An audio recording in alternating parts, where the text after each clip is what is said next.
ಪ್ರಪ್ರಥಮವಾಗಿ ಪರಮ ಪೂಜ್ಯ ಶ್ರೀ ಶ್ರೀ ಶಿವಕುಮಾರ ಮಹಾಸ್ವಾಮಿಗಳವರ ಪಾದ ಪದ್ಮಗಳಲ್ಲಿ ನಮಸ್ಕರಿಸುತ್ತಾ ಪದ್ಮಶ್ರೀ ಬಸವಶ್ರೀ ಡಾಕ್ಟರ್ ಶ್ರೀ ಸುಭಾಷ್ ಪಾಳೇಕರ್ ಅವರನ್ನ ಮನದಲ್ಲಿ ಸ್ಮರಿಸುತ್ತಾ ಯಾವತ್ತೂ ನಮ್ಮ ಹಿರಿಯರಾದಂತ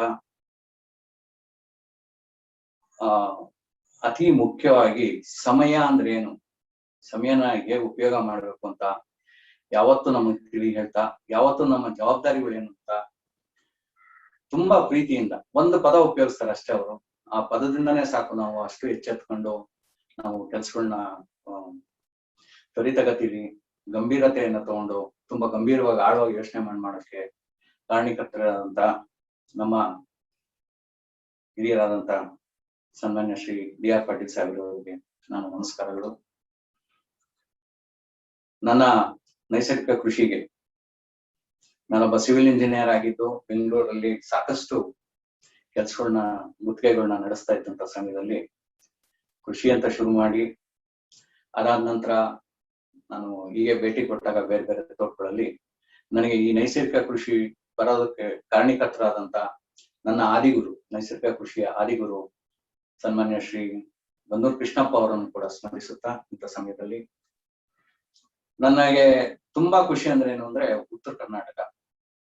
ಯಾಕೆಂದ್ರೆ ನನಗೆ ಅದೇನೋ ಗೊತ್ತಿಲ್ಲ, ಸಣ್ಣ ಹುಡುಗನಿಂದನೂ ಉತ್ತರ ಕರ್ನಾಟಕ ಅಂದ್ರೆ ನಮ್ಗೆ ತುಂಬಾ ಪ್ರೀತಿ. ಯಾಕೆಂದ್ರೆ ನಾನು ಸಣ್ಣ ಹುಡುಗರಿಂದನೂ ಮನೆ ಸುತ್ತಮುತ್ತ ಜನ ನೋಡ್ತಾ ಇದ್ವಿ. ಮತ್ತೆ ಹಾಗೆ ನಾನು ಸಿವಿಲ್ ಇಂಜಿನಿಯರ್ ಆಗಿ ಬಂದ್ಮೇಲೆ ನಮ್ಮಲ್ಲಿ ತುಂಬಾ ಕೆಲಸದಲ್ಲಿ ಮಂದಿ ಇದ್ದವರು ಉತ್ತರ ಕರ್ನಾಟಕದವ್ರೆ. ಅವ್ರ ಭಾಷೆ, ಅವ್ರ ಪ್ರೀತಿ, ಅವ್ರು ಮಾಡಿದ್ದು ಒಂದೊಂದು ರೊಟ್ಟಿನೂ ನಾವು ಕೊಟ್ಟು, ಆ ಕಾಯಿ ಪಲ್ಯಗಳೆಲ್ಲ ಕೊಟ್ಟು ತುಂಬಾ ವಿಶೇಷ. ಅದೇನೋ ಆಹಾರ ಅಂದ್ರೆ ನಮ್ಗೆ ತುಂಬಾ ಇಷ್ಟ, ಜನ ಅಂದ್ರೆ ತುಂಬಾ ಇಷ್ಟ. ಗಂಡು ಮೆಟ್ಟಿದ ನಾಡು ಅಂತಂತಾರೆ. ಆದ್ರೆ ಇಲ್ಲಿಯ ಜನ, ಅವರ ಮನೋಭಾವ, ಅವರ ಮನಸ್ಥಿತಿಗಳು, ಅವರು ಮುಗ್ಧತೆ, ಅವ್ರ ಸೌಮ್ಯತೆ ಎಲ್ಲ ನೋಡಿದಾಗ ಎಷ್ಟು ಖುಷಿ ಆಗುತ್ತೆ ಅಂದ್ರೆ ಎಲ್ಲೇ ಒಂಚೂರು ಕಲ್ಮಶ ಇಲ್ಲ ಅವ್ರ ಮಾತುಗಳಲ್ಲಿ, ಎಲ್ಲೂ ಒಂಚೂರು ಕಲ್ಮಶ ಇಲ್ಲ. ನೇರ ನುಡಿ, ಮಾತಾಡೋದು ಗಡ್ಸು ಅಂತ ಅನ್ಸುತ್ತೆ, ಆದ್ರೆ ತುಂಬಾ ನೇರವಾಗಿ ಸ್ವಚ್ಛವಾಗಿ ಯಾರು ಒಂದು ನೋವಾಗ್ದಾನೆ ಮಾತಾಡಿ ತಿಳಿಯಾಡಂತ ನಮ್ಮ ಉತ್ತರ ಕರ್ನಾಟಕ ಜನ ಅಂದ್ರೆ ನಮ್ಗೆ ಅತಿ ಹೆಚ್ಚು ಪ್ರೀತಿ ನನಗೆ. ಮತ್ತೆ ಇವತ್ತಿನ ದಿವಸ ನಾನು ಉತ್ತರ ಕರ್ನಾಟಕದ ನಿಮ್ಮ ಭಾಗಕ್ಕೆ ಇವತ್ತು ಕಾರ್ಯಕ್ರಮ ಕೊಡೋದಕ್ಕೆ ಮುಖ್ಯ ಕಾರಣಕರ್ತರಾದಂತ ನನ್ನ ಅನೇಕ ಗುರುಗಳಿದ್ದಾರೆ ನಮ್ಮ ಉತ್ತರ ಕರ್ನಾಟಕದಲ್ಲಿ. ಮುನ್ನಾದನಿಯವರಿರ್ಬೋದು, ರಾಜಶೇಖರ್ ನಿಂಬರ್ಗಿ, ಪ್ರಕಾಶ್ ಕೋರಿ, ಗಂಗಾಧರ್ ಚಿಂಚೋಳಿ, ಕುಂಬಾರ್ ಕಾಕ, ಮಹೇಶ್ ದೇಶಪಾಂಡೆ, ಈ ತರ ಹೇಳ್ಕೊಂಡು ಹೋದ್ರೆ ನೂರಾರು ಜನ ನನ್ನ ಗುರುಗಳಿದ್ದಾರೆ. ಈ ನೈಸರ್ಗಿಕ ಕೃಷಿಯನ್ನ ಸುಮಾರು 16 ವರ್ಷದಿಂದ ಅಳವಡಿಸ್ಕೊಂಡು ಸಂಪೂರ್ಣವಾದ ಪ್ರಾವೀಣ್ಯತೆ ತಗೊಂಡು ಇವತ್ತು ಈ ಕೃಷಿನ ಪ್ರಚುರ ಮಾಡ್ಕೊಂಡು ಮತ್ತೆ ಹೆಚ್ಚೆಚ್ಚು ರೈತರಿಗೆ ಹೇಳ್ಕೊಟ್ಟು ಕೂಡ ಮಾಡ್ತಾ ಇರುವಂತ ನನ್ನ ಆತ್ಮೀಯ ಸ್ನೇಹಿತರಿಗೆ ನಮಸ್ಕಾರವನ್ನು ಹೇಳ್ತಾ, ವಿಶೇಷವಾಗಿ ನಮ್ಗ ಕೃಷಿ ವಿಜ್ಞಾನ ಕೇಂದ್ರ ಇದು ನಮ್ಗೆ ಎಷ್ಟು ಪ್ರೀತಿಯ ಜಾಗ ಅಂತ ಅಂದ್ರೆ ಇಲ್ಲಿ ಬರಕ್ ಏನೋ ಒಂದು ಆನಂದ, ಒಂದು ಸಂಸ್ಥೆ ಅಂತ ನಮ್ಗೆ ಅನ್ಸದೇ ಇಲ್ಲ. ಅಲ್ಲಿ ಬಂದಾಗ ಎಲ್ಲೋ ನಮ್ಮ ಸ್ವಂತ ಮನೆಗೆ ಬಂದಿದ್ದೀವಿ ಅಂತ ಅಲ್ಲಿರುವಂತ ಪ್ರತಿಯೊಬ್ಬರು ಸಿಬ್ಬಂದಿ ಒಳಗೆ ಎಲ್ಲ ಎಷ್ಟು ಪ್ರೀತಿಯಿಂದ ಕಾಣ್ತಾರೆ. ಎಷ್ಟು ಬಂದಿರೋಂತ ರೈತರನ್ನೆಲ್ಲ ನಾವು ಸಾಕಷ್ಟು ಸಭೆಗಳಲ್ಲಿ ಮಾಡಿದೀವಿ, ಸಾಕಷ್ಟು ರೈತರು ಅಲ್ಲಿ ಬಂದಿದೀವಿ ಸಭೆಗೆ. ಎಲ್ಲಾರನ್ನೂ ಒಂದು ಚೂರು ಇದ್ ಮಾಡ್ದಾನೆ ಅಷ್ಟು ಪ್ರೀತಿಯಿಂದ ನೋಡುವಂತ ನಮ್ಮ ಕೃಷಿ ವಿಜ್ಞಾನ ಕೇಂದ್ರದ ಸಿಬ್ಬಂದಿ ವರ್ಗ ಮತ್ತು ಆಡಳಿತ ಮಂಡಳಿಗೆ ನನ್ನ ನಮಸ್ಕಾರಗಳು. ಅತಿ ಮುಖ್ಯವಾಗಿ ಸ್ನೇಹಿತರೆ, ರೈತ ಬಾಂಧವರೇ, ನಿಮ್ಗೆಲ್ಲ ಕೋಟಿ ನಮನ ಕೊಟ್ಟಿದ್ದೀನಿ. ನಾವೆಲ್ಲನ ಹೊರಗೋದ್ವಿ ಅಂದ್ರೆ ಮದ್ವೆ ಮನೆಗೆ ಹೋಗ್ತೀವಿ, ಯಾರೋ ಮನೆಗೆ ಹೋಗ್ತೀವಿ, ಒಂದು ಹೋಟೆಲ್ಗೆ ಹೋಗ್ತೀವಿ, ಊಟ ಮಾಡ್ತೀವಿ, ಹೊಟ್ಟೆ ಹಸ್ತಿರುತ್ತೆ, ಊಟ ಮಾಡ್ತೀವಿ. ಊಟ ಮಾಡಿದ ತಕ್ಷಣ ಒಂದು ಉದ್ಗಾರ ಬರುತ್ತೆ, ಅನ್ನದಾತ ಸುಖಿ ಭವ. ಅನ್ನದಾತ ಸುಖಿ ಭವ ನೋಡಿ, ನಾವ್ ಏನಾದ್ರು ಒಂದ್ ಇದ್ದಿತ್ತು ಅಂದ್ರೆ ನಾವು ತುರಂತ ಜ್ಞಾಪಿಸ್ಕೊಳ್ಳೋದು, ದೇವ್ರೆ ನನ್ ಕಾಪಾಡು, ದೇವ್ರೆ ನಿನ್ನ ಆಶೀರ್ವಾದ ನಮ್ಮ ಮೇಲೆ, ಈ ರೀತಿ ಅನ್ಕೊಂಡು ಒಂದ್ 2-3 ವಾಕ್ಯಗಳು ಬರ್ತವೆ. ಅದರೊಳಗೆ ಅತಿ ಮುಖ್ಯವಾಗಿ ಬರೋದು ಅಂತ ಅಂದ್ರೆ ಅನ್ನದಾತ ಸುಖಿ. ಇಡೀ ದೇಶಕ್ಕೆ, ಇಡೀ ಮನುಕುಲಕ್ಕೆ ಆಹಾರವನ್ನು ನೀಡ್ತಿರುವಂತ, ಉತ್ಪಾದನೆ ಮಾಡ್ತಂತ, ಬೆಳೀತಿರುವಂತ ರೈತ ಅನ್ನದಾತ. ನಾವೆಲ್ಲ ಒಂದ್ ಮದ್ವೆಗೆ ಹೋಗಿದ್ವಿ, ಅವರು 100 ತರ ಭಕ್ಷ್ಯ ಭೋಜನ ಮಾಡಿದ್ದಾರೆ, ಅವರೆಲ್ಲ ಅನ್ನದಾತ. ಭೂಮಿಯಲ್ಲಿ ಬೆವರನ್ನು ಸುರಿಸಿ ಮಣ್ಣನ್ನ ಬದಲಾಯಿಸಿ, ಮಣ್ಣಿನ ಜೊತೆಗೆ ಸರ್ಸ ಆಡಿ, ಬೀಜ ಬಿತ್ತಿ ಬೆಳೆ ಬೆಳೆದು ಒಕ್ಕಣೆ ಮಾಡಿ ಬೆಳೆಗಳನ್ನ ತೆಗೆದುಕೊಟ್ಟು ಆಹಾರ ಧಾನ್ಯಗಳನ್ನ ಆಹಾರ ಕಾಳುಗಳನ್ನ ತೆಗೆದುಕೊಟ್ಟು ಬೆಳೆದು ಕೊಡುವಂತ ಈ ಮಹಾನ್ ಅನ್ನದಾತರಿಗೆ ನಾವು ಅನ್ನದಾತ. ಆದ್ರೆ ಸ್ನೇಹಿತರೆ, ಅನ್ನದಾತ ಸುಖಿ ಭವ ಅಂತ ಅಂದ್ಬಿಟ್ಟು ಹೊಟ್ಟೆ ತುಂಬಿದ ತಕ್ಷಣ ಹೇಳ್ತೀವಿ. ಆದ್ರೆ ಅದೇ ಅನ್ನದಾತನ ಹೊಟ್ಟೆ ತುಂಬಿದ್ಯಾ? ಮೊದಲನೇದು. ಎರಡನೇದು, ಅನ್ನದಾತ ಸುಖಿಯಾಗಿದ್ದಾನೆ? ಎರಡೇ ಪ್ರಶ್ನೆ ಬರೋದು. ಖಂಡಿತವಾಗೂ ನೀ ಸಹಾಯ ನಾ ಸಹಾಯ ಮನೆ ಮಂದಿ ಎಲ್ಲ ಸಹಾಯ ಅಂದ್ರೆ ವ್ಯವಸಾಯ ಅಂತ. ಯಾಕಿದ್ ಬಂದಿದೆ? ಸರ್ಕಾರಗಳು ಸಾಕಷ್ಟು ಸಬ್ಸಿಡಿಗಳು ಕೊಡ್ತವೆ, ಸಹಾಯಧನ ಕೊಡ್ತವೆ, ಗೊಬ್ಬರಗಳು ಕೊಡ್ತವೆ, ಬೀಜಗಳು ಮುಫತ್ತ ಕೊಡ್ತವೆ, ಬೀಜಗಳಿಗೆ ಸಹಾಯಧನ ಕೊಡ್ತವೆ, ಕಳೆ ಕೀಟನಾಶಕಗಳಿಗೆ, ಇನ್ನು ನಾಶಕಕ್ಕೆಲ್ಲಾನು ಸಬ್ಸಿಡಿ ಸಹಾಯಧನ ಎಲ್ಲ ಕೊಡ್ತಾರೆ. ಉಚಿತವಾದ ನೀರು ನಮ್ಗೆ ಹರಿದು ಬರ್ತಾ ಇದೆ. ನಾವು ಕೊಳವೆ ಬಾವಿ ಹಾಕಿದ್ರು ಅದಕ್ಕೆ ನೀರಿಗೆ ನಾವೇನು ಹಣ ಕೊಡೋದಿಲ್ಲ, ಕರೆಂಟ್ಗೆ ದುಡ್ಡು ಕಟ್ಟೋದಿಲ್ಲ. ಇಷ್ಟೆಲ್ಲಾ ಇದ್ರುವೆ ಅನ್ನದಾತ ಸುಖಿಯಾಗಿದ್ದಾನ? ಅವನು ರಾತ್ರಿ ಮಲಗುವಾಗ ಆ ಒಂದು ಇದು ದೇವ್ರೆ, ಹೌದು ನೀನ್ ಇವತ್ತು ನನಗೊಂದು ಸುಖ ಕೊಟ್ಟೆ, ಈ ಖುಷಿ ಮಾಡ್ತಾನೆ, ನನಗೊಂದು ಆನಂದ ಕೊಟ್ಟೆ ಅಂತ ಹೇಳ್ಬಿಟ್ಟು ದೇವ್ರಿಗೆ ಏನಾದ್ರು ವಂದಿಸಿ ಮಲಗುವಂತ ಒಂದು ಸ್ಥಿತಿ ಇದೆಯಾ? ಸ್ವತಂತ್ರ ಪೂರ್ವದಲ್ಲಿ ನಮ್ಮ ದೇಶ ಸುಭಿಕ್ಷವಾಗಿತ್ತು, ನಮ್ಮ ರೈತರೆಲ್ಲ ಸುಭಿಕ್ಷವಾಗಿತ್ತು, ಸಮೃದ್ಧಿ ಇತ್ತು. ಜಾನ್ ಹಾವರ್ಡ್ ಅವ್ರನ್ನ ಬ್ರಿಟಿಷರು ಅಲ್ಲಿಂದ ಇಲ್ಲಿ ಕಳಿಸಿ, ಇಲ್ಲಿ ನೋಡಿ ನೀವ್ ಏನಾಗಿದೆ, ಹೇಗಿದೆ ಅಲ್ಲಿಂದ ಸಾವಯವ ಪದ್ಧತಿ ಏನಿದೆ, ಆ ಕೃಷಿ ಪದ್ಧತಿಗಳೇನಿದೆ ನೋಡಿ ತಿಳಿದು ಹೇಳಿ, ಅಲ್ಲಿ ಏನು ನಾವು ಹೆಚ್ಚಿನ ಮಾಡಿಸ್ಬೋದಲ್ಲಿ ಮಾಡ್ಬಿಟ್ಟು ನಾವು ಇದನ್ನೆಲ್ಲ ಮಾಡ್ಬೋದು ಅಂತ ಹೇಳಿದಾಗ ಅವ್ರು ಅಲ್ಲಿಂದ ಇಲ್ಲಿಗೆ ಬಂದ ನಂತರ ಇಲ್ಲಿ ಎಲ್ಲ ಇಡೀ ನಮ್ಮ ಭಾರತ ದೇಶವನ್ನ ಸುತ್ತದ್ದು, ಇಲ್ಲಿ ನಮ್ಮ ಕೃಷಿ ಸಂಸ್ಕೃತಿ ಕೃಷಿ ಪದ್ಧತಿಗಳನ್ನೆಲ್ಲ ಗಮನಿಸ್ಕೊಂಡು ವಾಪಸ್ ಅವರು ರಾಣಿಯವರಿಗೆ ತಿಳಿಸ್ತಾರೆ, ತಾಯಿ ನಾವ್ ಇಲ್ಲಿ ಹೇಳ್ಕೊಡೋದು ಏನೂ ಇಲ್ಲ, ನಮ್ಗಿಂತ ತುಂಬಾ ತುಂಬಾ ತುಂಬಾ ಮುಂದೆ ಇದ್ದಾರೆ, ತುಂಬಾ ಮುಂದೆ ಇದ್ದಾರೆ ಅವರು ಅಂತ ಅಂದ್ಬಿಟ್ಟು ಅವರು ಹೇಳ್ತಾರೆ. ಅಂದ್ರೆ ಎಷ್ಟು ಸುಭಿಕ್ಷವಾಗಿದ್ವಿ, ಇನ್ನೆಷ್ಟು ನಮ್ಮಲ್ಲಿ ಆ ಕೃಷಿ ಜ್ಞಾನ ಇತ್ತು. ಒಬ್ರು ಅಲ್ಲಿಂದ ಪಾಶ್ಚಿಮಾತ್ಯರು ಏನು ನಮ್ಮನ್ನ ಆಳ್ತಿರೋಂಥವ್ರು ಇಲ್ಲಿಗೆ ಬಂದು ನಮ್ಮನ್ನ ಏನು ಹಾವಾಡಿದ್ರು ಅದು ಇದು ಅಂತ ನಮ್ಮನ್ನ ತುಂಬಾ ದೂಷಿಸ್ತಿದ್ರು, ಅಂತವ್ರು ಇಲ್ಲಿಗೆ ಬಂದು ಈಗ ಇಲ್ಲಿ ಹೇಳ್ಕೊಡೋದೇನಿಲ್ಲ, ಕೃಷಿಲಿ ಕಲಿಯೋದೇ ತುಂಬಾ ಇದೆ ಅಂತ ಹೇಳ್ತಾರೆ ಅಂತಂದ್ರೆ ಸ್ನೇಹಿತರೆ, ನೀವು ನಿಜವಾಗ್ಲೂ ಆಶ್ಚರ್ಯ ಆಗುತ್ತೆ. ನಮ್ಮ ಕೃಷಿ ಸಂಪತ್ತು, ಕೃಷಿ ಜ್ಞಾನ ಎಷ್ಟಿತ್ತು. ಕಾಲಕ್ರಮೇಣ ಸ್ವತಂತ್ರ ಆದ ನಂತರ ನಮ್ಮ ಕೃಷಿ ಪದ್ಧತಿಗಳು ಅದೇ ರೀತಿ ಬರ್ತಾ ಇತ್ತು. ಆದ್ರೆ ಎಲ್ಲೋ ಒಂದ್ ಕಡೆ ಒಂದು ಸಮಯದಲ್ಲಿ ಸುಮಾರು 1955 ನಂತರ ನಿರಂತರ ಬರಗಾಲಗಳು ಬಂದಾಗ ನಮಗೆ ಈ ಒಂದು ಆಹಾರ ಬೆಳೆಗಳ ತುಂಬಾ ಕೊರತೆ ಕಾಣ್ತು. ದೇಶದಲ್ಲಿ ಆಹಾರಕ್ಕೆ ಹಾಹಾಕಾರ ಆಗುತ್ತೆ. ಅಂತ ಸಮಯದಲ್ಲಿ ನಮ್ಗೆ ಬಂದಿದ್ದೆ ಹಸಿರು ಕ್ರಾಂತಿ. ನಾವು ಅವತ್ತಿನ ದಿವಸ ಎಂತ ಒಂದು ಸ್ಥಿತಿಲಿ ಇದ್ವಿ ಅಂದ್ರೆ, ಅಮೆರಿಕದಿಂದ ನಮಗೆ ಬರುವಂತ ಗೋಧಿ ಪೂರ್ತಿ ಒಂದು ಏನು ಹುಳ ತುಂಬಿರುವಂತ ಗೋಧಿ ಹಡಗುಗಳಲ್ಲಿ ಬಂದ ಬೇಕಾದ್ರೆ ತೋಡ್ರಿ ಬೇಡ ಬಿಡಿ ಅಂತ ಹೇಳ್ತಿದ್ರು. ಹೋಗುವಂತ ಸಮಯದಲ್ಲಿ ಅಂತ ಭಿಕ್ಷಾಪಾತ್ರ ಇಟ್ಕೊಂಡು ಹೋಗಿರ್ತಂತ ಸಮಯದಲ್ಲಿ ಅಪಾರವಾದ ಕೆಲಸ ನಡೆದು ನಿಜವಾಗ್ಲೂ ಒಂದು ಕ್ರಾಂತಿ ನಡೆದೇನಾಯ್ತು. ನಾವು ಅಂತ ಭಿಕ್ಷಾಪಾತ್ರ ಇಟ್ಕೊಂಡು ಹೋಗ್ತಿದ್ದವರು ಇವತ್ತು ನೀವು ನಂಬೋದಿಲ್ಲ, ಭಾರತ ದೇಶ ಇಡೀ ವಿಶ್ವದಲ್ಲಿ ಅಕ್ಕಿ ಬೆಳೆಯೋದ್ರಾಗ 2ನೇವರು ಇದೀವಿ. ಮತ್ತೆ ಈ ಅಕ್ಕಿನ ರಫ್ತು ಮಾಡುವಂತ ಅತಿ ಮುಂಚೂಣಿ ಮೊದಲನೇ ಸ್ತರದಲ್ಲಿ ಯಾವ್ದಾದ ದೇಶ ಇದೆ ಅಂದ್ರೆ ಭಾರತ ದೇಶ. ನಮ್ಮಲ್ಲಿ ಕೃಷಿಲಿ ಇಷ್ಟು ಮುಂದೆ ಹೋಗಿದ್ವಿ. ಅದೇ ರೀತಿ ಭತ್ತನ ನಾವು 4ನೇವರು ಇದೀವಿ ಉತ್ಪಾದನೆ ಇದರೊಳಗೆ, ವಿಶ್ವ ಉತ್ಪಾದನೆ ಇದನ್ನ ತಗೊಂಡಾಗ ನಾವು ಮಾಪಕಗಳನ್ನ. ಆದ್ರೆ ರಫ್ತಿನಲ್ಲಿ ಮತ್ತೆ ನಾವು ಮುಂಚೂಣಿ.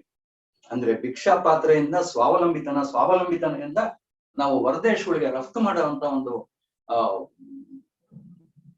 ವೇಗವನ್ನ ತಗೊಂತೀವಿ, ಅದರೊಳಗೆ ಒಂದು ಸಾಧನೆಯನ್ನು ಸಾಧಿಸ್ತೀವಿ ಅಂತಂದ್ರೆ ನಿಜವಾಗ್ಲೂ ನಾವು ಕೃಷಿ ಅಧಿಕಾರಿಗಳು ಪ್ರತಿಯೊಬ್ಬರಿಗೂ ನಾವು ಧನ್ಯವಾದ ಹೇಳಿ. ಆದ್ರೆ ನಮ್ಗೆ ರಫ್ತು ಮಾಡಿದಾಗ ಆದಷ್ಟು ವಿದೇಶಿ ವಿನಿಮಯ ನಮಗ್ ಬರ್ತಾ ಇದೆ. ಆದ್ರೆ ಅದೇ ರೀತಿ ಈ ಮಾತು ನಮ್ಮಲ್ಲಿ ಬೆಳೀತಿರುವಂತ ಕಾಳುಗಳು ಇರ್ಬೋದು, ಎಣ್ಣೆ ಕಾಳುಗಳು ಇರ್ಬೋದು, ಇದು ಸತ್ಯ ಇದೆಯಾ? ಇಲ್ಲ.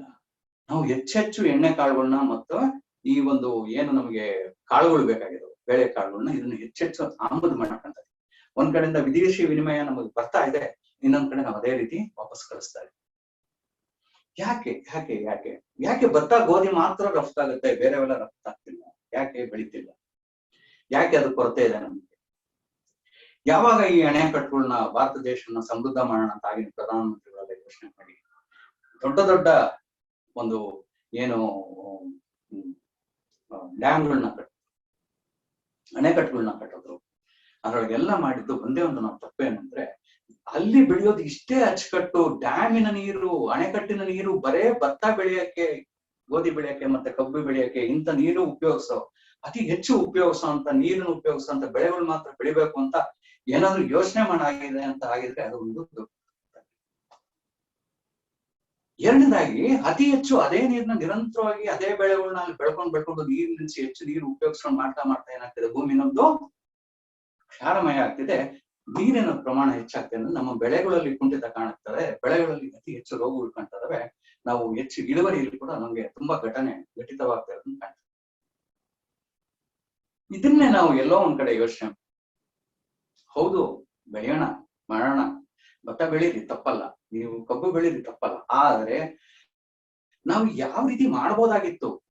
ಇಂತಿಷ್ಟು ಜಾಗ ರಾಯಚೂರಿನ ಇಂತಿಷ್ಟು ತಾಲೂಕುಗಳು ನೀವು ಈ ಸಲ ಭತ್ತ ಬೆಳಿತೀನಿ ಅಂದ್ರೆ ಮುಂದಿನ ಸಲ ಕಾಳು ಬೆಳಿಬೇಕು ನೀವು, ಅವಾಗ ಏನಾಗುತ್ತೆ ನಮ್ಗೆ ಗೊಬ್ಬರದ ಅವಶ್ಯಕತೆ ತುಂಬಾ ಕಮ್ಮಿ ಬೀಳ್ತಾ ಇತ್ತು. ನಿರಂತರವಾಗಿ ಭತ್ತದ ಮೇಲೆ ಭತ್ತ ಹಾಕೊಂಡು ಹೋದಾಗ ನಮ್ಮ ಒಳ ಸೇರುಗಳು ಹೆಚ್ಚಾಕೊಂಡು ಹೋದ್ವು. ಯಾವಾಗ ನಾವು ನಿರಂತರ ನೀರು ನಿಲ್ಸ್ಕೊಂಡು ಹೋಗ್ತಾ ಇದ್ವೋ ಅವಾಗ ಏನಾಯ್ತು, ಭೂಮಿಲಿ ಇರುವಂತ ಒಂದು ಕಡೆ ರಾಸಾಯನಿಕಗಳು ಹಾಕೋದು, ಎರಡನೇ ಕಡೆ ಹೆಚ್ಚೆಚ್ಚು ನೀರು ನಿಲ್ಸಿ ಗಾಳಿಯ ಪ್ರವೇಶ ಆಗದಂಗ್ ಮಾಡ್ಕೊಂಡು ಏನ್ ಮಾಡ್ವಿ ನಾವು, ಒಳಗಿರುವಂತ ಸಂಪೂರ್ಣ ಜೀವಾಣುಗಳನ್ನ ಏನ್ ಸಾಯಿಲ್ ಬಯಾಟ ಅಂತ ಅವಳನ್ನೆಲ್ಲ ನಿರಂತರ ನಾಶ ಆಗ್ತದೆ. ಇದನ್ನ ಏನಾಗ್ತದೆ, ನಮಗೆ ಬರುವಂತ ಬೆಳೆಗಳು ಬಲಿಷ್ಠವಾಗಿ ಬರ್ತಾ ಇಲ್ಲ, ಹೆಚ್ಚೆಚ್ಚು ರೋಗಗ್ರಸ್ತ ಆಗ್ತದವೆ, ರೈತನಿಗೆ ಹೆಚ್ಚೆಚ್ಚು ಸಿಂಪರಣೆಗಳು ಮಾಡೋದಕ್ಕೆ ಹೆಚ್ಚೆಚ್ಚು ಖರ್ಚಾಗ್ತದೆ. ಒಂದ್ ಕಡೆ ಗೊಬ್ಬರಗಳು ದುಬಾರಿ ಆಗ್ತದೆ, ಏನೇ ಸಬ್ಸಿಡಿ ಕೊಡ್ತಿದ್ರು ದುಬಾರಿ ಆಗ್ತದೆ, ರೈತನ ಕೈಯಲ್ಲಿ ಅಂತೊಳಕಾಗ್ತದೆ. ಬೀಜಗಳು ದುಬಾರಿ ಆಗ್ತದೆ, ಕಳೆ ಕೀಟನಾಶಕಗಳು ಇವನ್ನೆಲ್ಲ ತುಂಬಾ ದುಬಾರಿ ಆಗ್ತವೆ, ಅವನ್ನೆಲ್ಲ ಯಾವ್ದು ಉಪಯೋಗಿಸಂಗಿಲ್ಲ, ಮುಂದಕ್ಕೆ ನೋಡೋಣ. ಆದ್ರೆ ಇಷ್ಟೆಲ್ಲಾ ದುಬಾರಿ ಆಗ್ತಿದ್ರು ರೈತನಿಗೆ ಸಿಕ್ತಿರುವಂತ ಬೆಳೆಗಳ ಮೇಲೆ ಬೆಲೆ ಅದಕ್ಕೆ ಸರಿ ತೂಕೊಂಡು ಹೆಚ್ಚಾಗ್ತಾ ಇದೆಯಾ? 2ನೇ ವೇತನ ಆಯೋಗ, 3ನೇ ವೇತನ ಆಯೋಗ, 4ನೇ ವೇತನ ಆಯೋಗ, 6ನೇ ವೇತನ ಆಯೋಗ, 7ನೇ ವೇತನ ಆಯೋಗ ಅಂತ ಬಂದು ಒಂದು ಬರೇ 10-15 ಸಾವಿರ ತಗೊಂತಿರೋರು ಇವತ್ತು 1-1.5 ಲಕ್ಷ ಸಂಬಳ ತಗೊಳ್ಳೋಂತ ಒಂದು ವ್ಯವಸ್ಥೆಗಳು ಸರ್ಕಾರಗಳು ಯೋಚನೆ ಮಾಡಿ ವೇತನ ಆಯೋಗಗಳ ಮೂಲಕ ಕೊಡ್ತಾ ಇದಾರೆ. ಆದರೆ ಇದೇ ರೀತಿ ರೈತನಿಗೆ ಇರುವಂತ ಬೆಳೆದಂತ ಬೆಳೆಗಳು ಏನಾದ್ರೂ ಈ ರೀತಿ ಹೆಚ್ಚಾಯ್ತಾ? ಬೆಳೆಗಳು ಹೋದ ವರ್ಷ ಅವ್ನು ಕೊಟ್ಟಿರುವಂತ 35-40 ರೂಪಾಯಿ ಕೊಟ್ಟಿರುವಂತ ತೊಗರಿ ಕಾಳುಗಳು ಇವತ್ತು ಅದನ್ನೇ ತೊಗರಿ ಬೇಳೆ ಮಾಡಿ ನಮ್ಗೆ ಅಂಗಡಿಲಿ ಎಷ್ಟು ಸಿಗ್ತಾ ಇದೆ, 160 ರೂಪಾಯಿ ಇದೆ ಇವತ್ತು ತುಮಕೂರೊಳಗೆ. ಆದ್ರೆ ರೈತ ಕೊಟ್ಟಿದ್ದಷ್ಟಕ್ಕೆ 35-40 ರೂಪಾಯಿ ಕೆಜಿಗೆ ಕಾಳು. ಮೌಲ್ಯವರ್ಧನೆಗೆ ಎಷ್ಟು ಖರ್ಚಾಗತ್ತೆ, ರಫ್ತುಗೆ ಸಾಗಾಟನೆ ವೆಚ್ಚ ಎಷ್ಟು ಖರ್ಚಾಗತ್ತೆ, ಅವನಿಗೆ ಒಂದಷ್ಟು 10% ಲಾಭ ಅಂತಂದ್ರೆ ಎಷ್ಟಾಗುತ್ತೆ? ಹಂಗಾರೆ ಎಷ್ಟಿರ್ಬೇಕಾಯ್ತು, ಇವತ್ತು ಎಷ್ಟಾಗಿ? ಸ್ನೇಹಿತರೆ, ಈ ನಿಟ್ಟಿನಲ್ಲಿ ನಾವು ನೋಡ್ತಾ ಹೋದ್ವಿ ಅಂದ್ರೆ ಎಲ್ಲಾ ಕಡೆನೂ ರೈತನಿಗೆ ಒಂದು ಇದಕ್ಕೆ ಮೂಲ ಕಾರಣ ಏನಕ್ಕೆ ಅಂದ್ರೆ, ರೈತನಿಗೆ ಏನು ಈ ಕೃಷಿ ಅಂತ ಇದೆಯಾ, ಕೃಷಿ ಉತ್ಪನ್ನಗಳಿಗೆ ಮಾತ್ರ ರೈತ ಬೆಲೆ ನಿಗದಿ ಮಾಡಕ್ ಆಗೋದಿಲ್ಲ. ಹಾಗಾಗಿ ಈ ಸಮಸ್ಯೆ ಇದೆ. ಒಂದು ಸೂಜಿ ಬೆಳೆಯೋನು, ಒಂದು ಸೂಜಿ ತಯಾರು ಮಾಡೋನು ಇಂದ ಒಂದು ವಿಮಾನ ತಯಾರು ಮಾಡೋನಿಂದ ಹಿಡಿದು ಎಲ್ಲಾರು ಅವರ ವಸ್ತುಗೆ ಅವರು ಬೆಲೆ ನಿಗದಿ ಮಾಡಿ ಇಂತಿಷ್ಟು ಅಂತ ಬೆಲೆ ಇಟ್ಬಿಟ್ಟು ಮಾರ್ತಾರೆ. ಆದ್ರೆ ರೈತ ಬೆಳೆಯಂತ ಪ್ರತಿಯೊಂದು ಬೆಳೆಗೂ ಯಾರು ಇಡ್ತಾರೆ ಬೆಲೆಗಳನ್ನ? ವರ್ತಕರು, ದಲ್ಲಾಳಿಗಳು.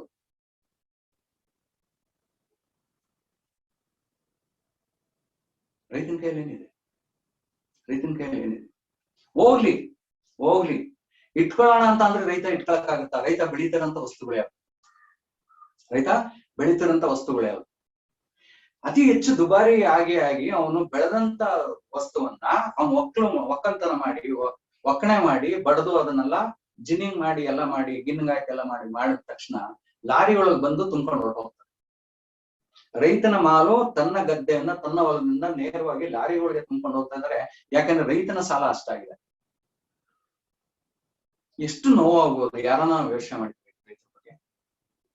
ನಮ್ಮ ವಸ್ತುನ ನಾವು ಇಲ್ಲಿ ತೆಗೆದಿಟ್ಟು ಒಂದು ಬಕ್ಸೆ ತಗೊಳ್ಳೋಷ್ಟ್ರಂಗೆ ಇಡೀ ಇದನ್ನೇ ತಗೊಂಡು ಹೊರಟೋಗ್ತಾರಲ್ಲ, ಎಷ್ಟು ನೋವಾಗ್ತಿರ್ಬೇಕಾ ರೈತರಿಗೆ, ಯಾರನ್ನ ಯೋಚನೆ ಮಾಡಿ. ನಮ್ಮ ವಸ್ತುನ ಯಾರು ನಂಬಿಟ್ರೆ ಬಿಡ್ತೀವಿ ಅನ್ಸೋ. ಆದ್ರೆ ರೈತನಿಗೆ ಯಾವ್ದು ಕೇಳೋ ಹಾಕಿಲ್ಲ, ನಿರೋದ್ರೂಪ ದೇವ ಪ್ರಾಣಿ ತರ ನೋಡ್ತಾರೆ. ಇದು ಏನು ಮಾಡಲ್ಲ ಈ ರೈತ. ರೈತ ಅಂದ್ರೆ ನಮ್ಗೆಲ್ಲ ಮಾಡಾಕಕ್ಕೆ ಇರೋದವನು, ಬೆಳದಾಕಕ್ಕೆ ಇರೋದವನು. ಹೌದು, ರೈತರು ಇದುವರೆಗೂ ಆ ರೀತಿ ಇದ್ರು. ತಮ್ಮ ಒಂದೇ ಒಂದು ಗುರಿ ಇತ್ತು, ನಾವು ಮಾಡ್ತಿರಂತ ಕೆಲಸ ಅತಿ ಉತ್ಕೃಷ್ಟವಾದ ಕೆಲಸ.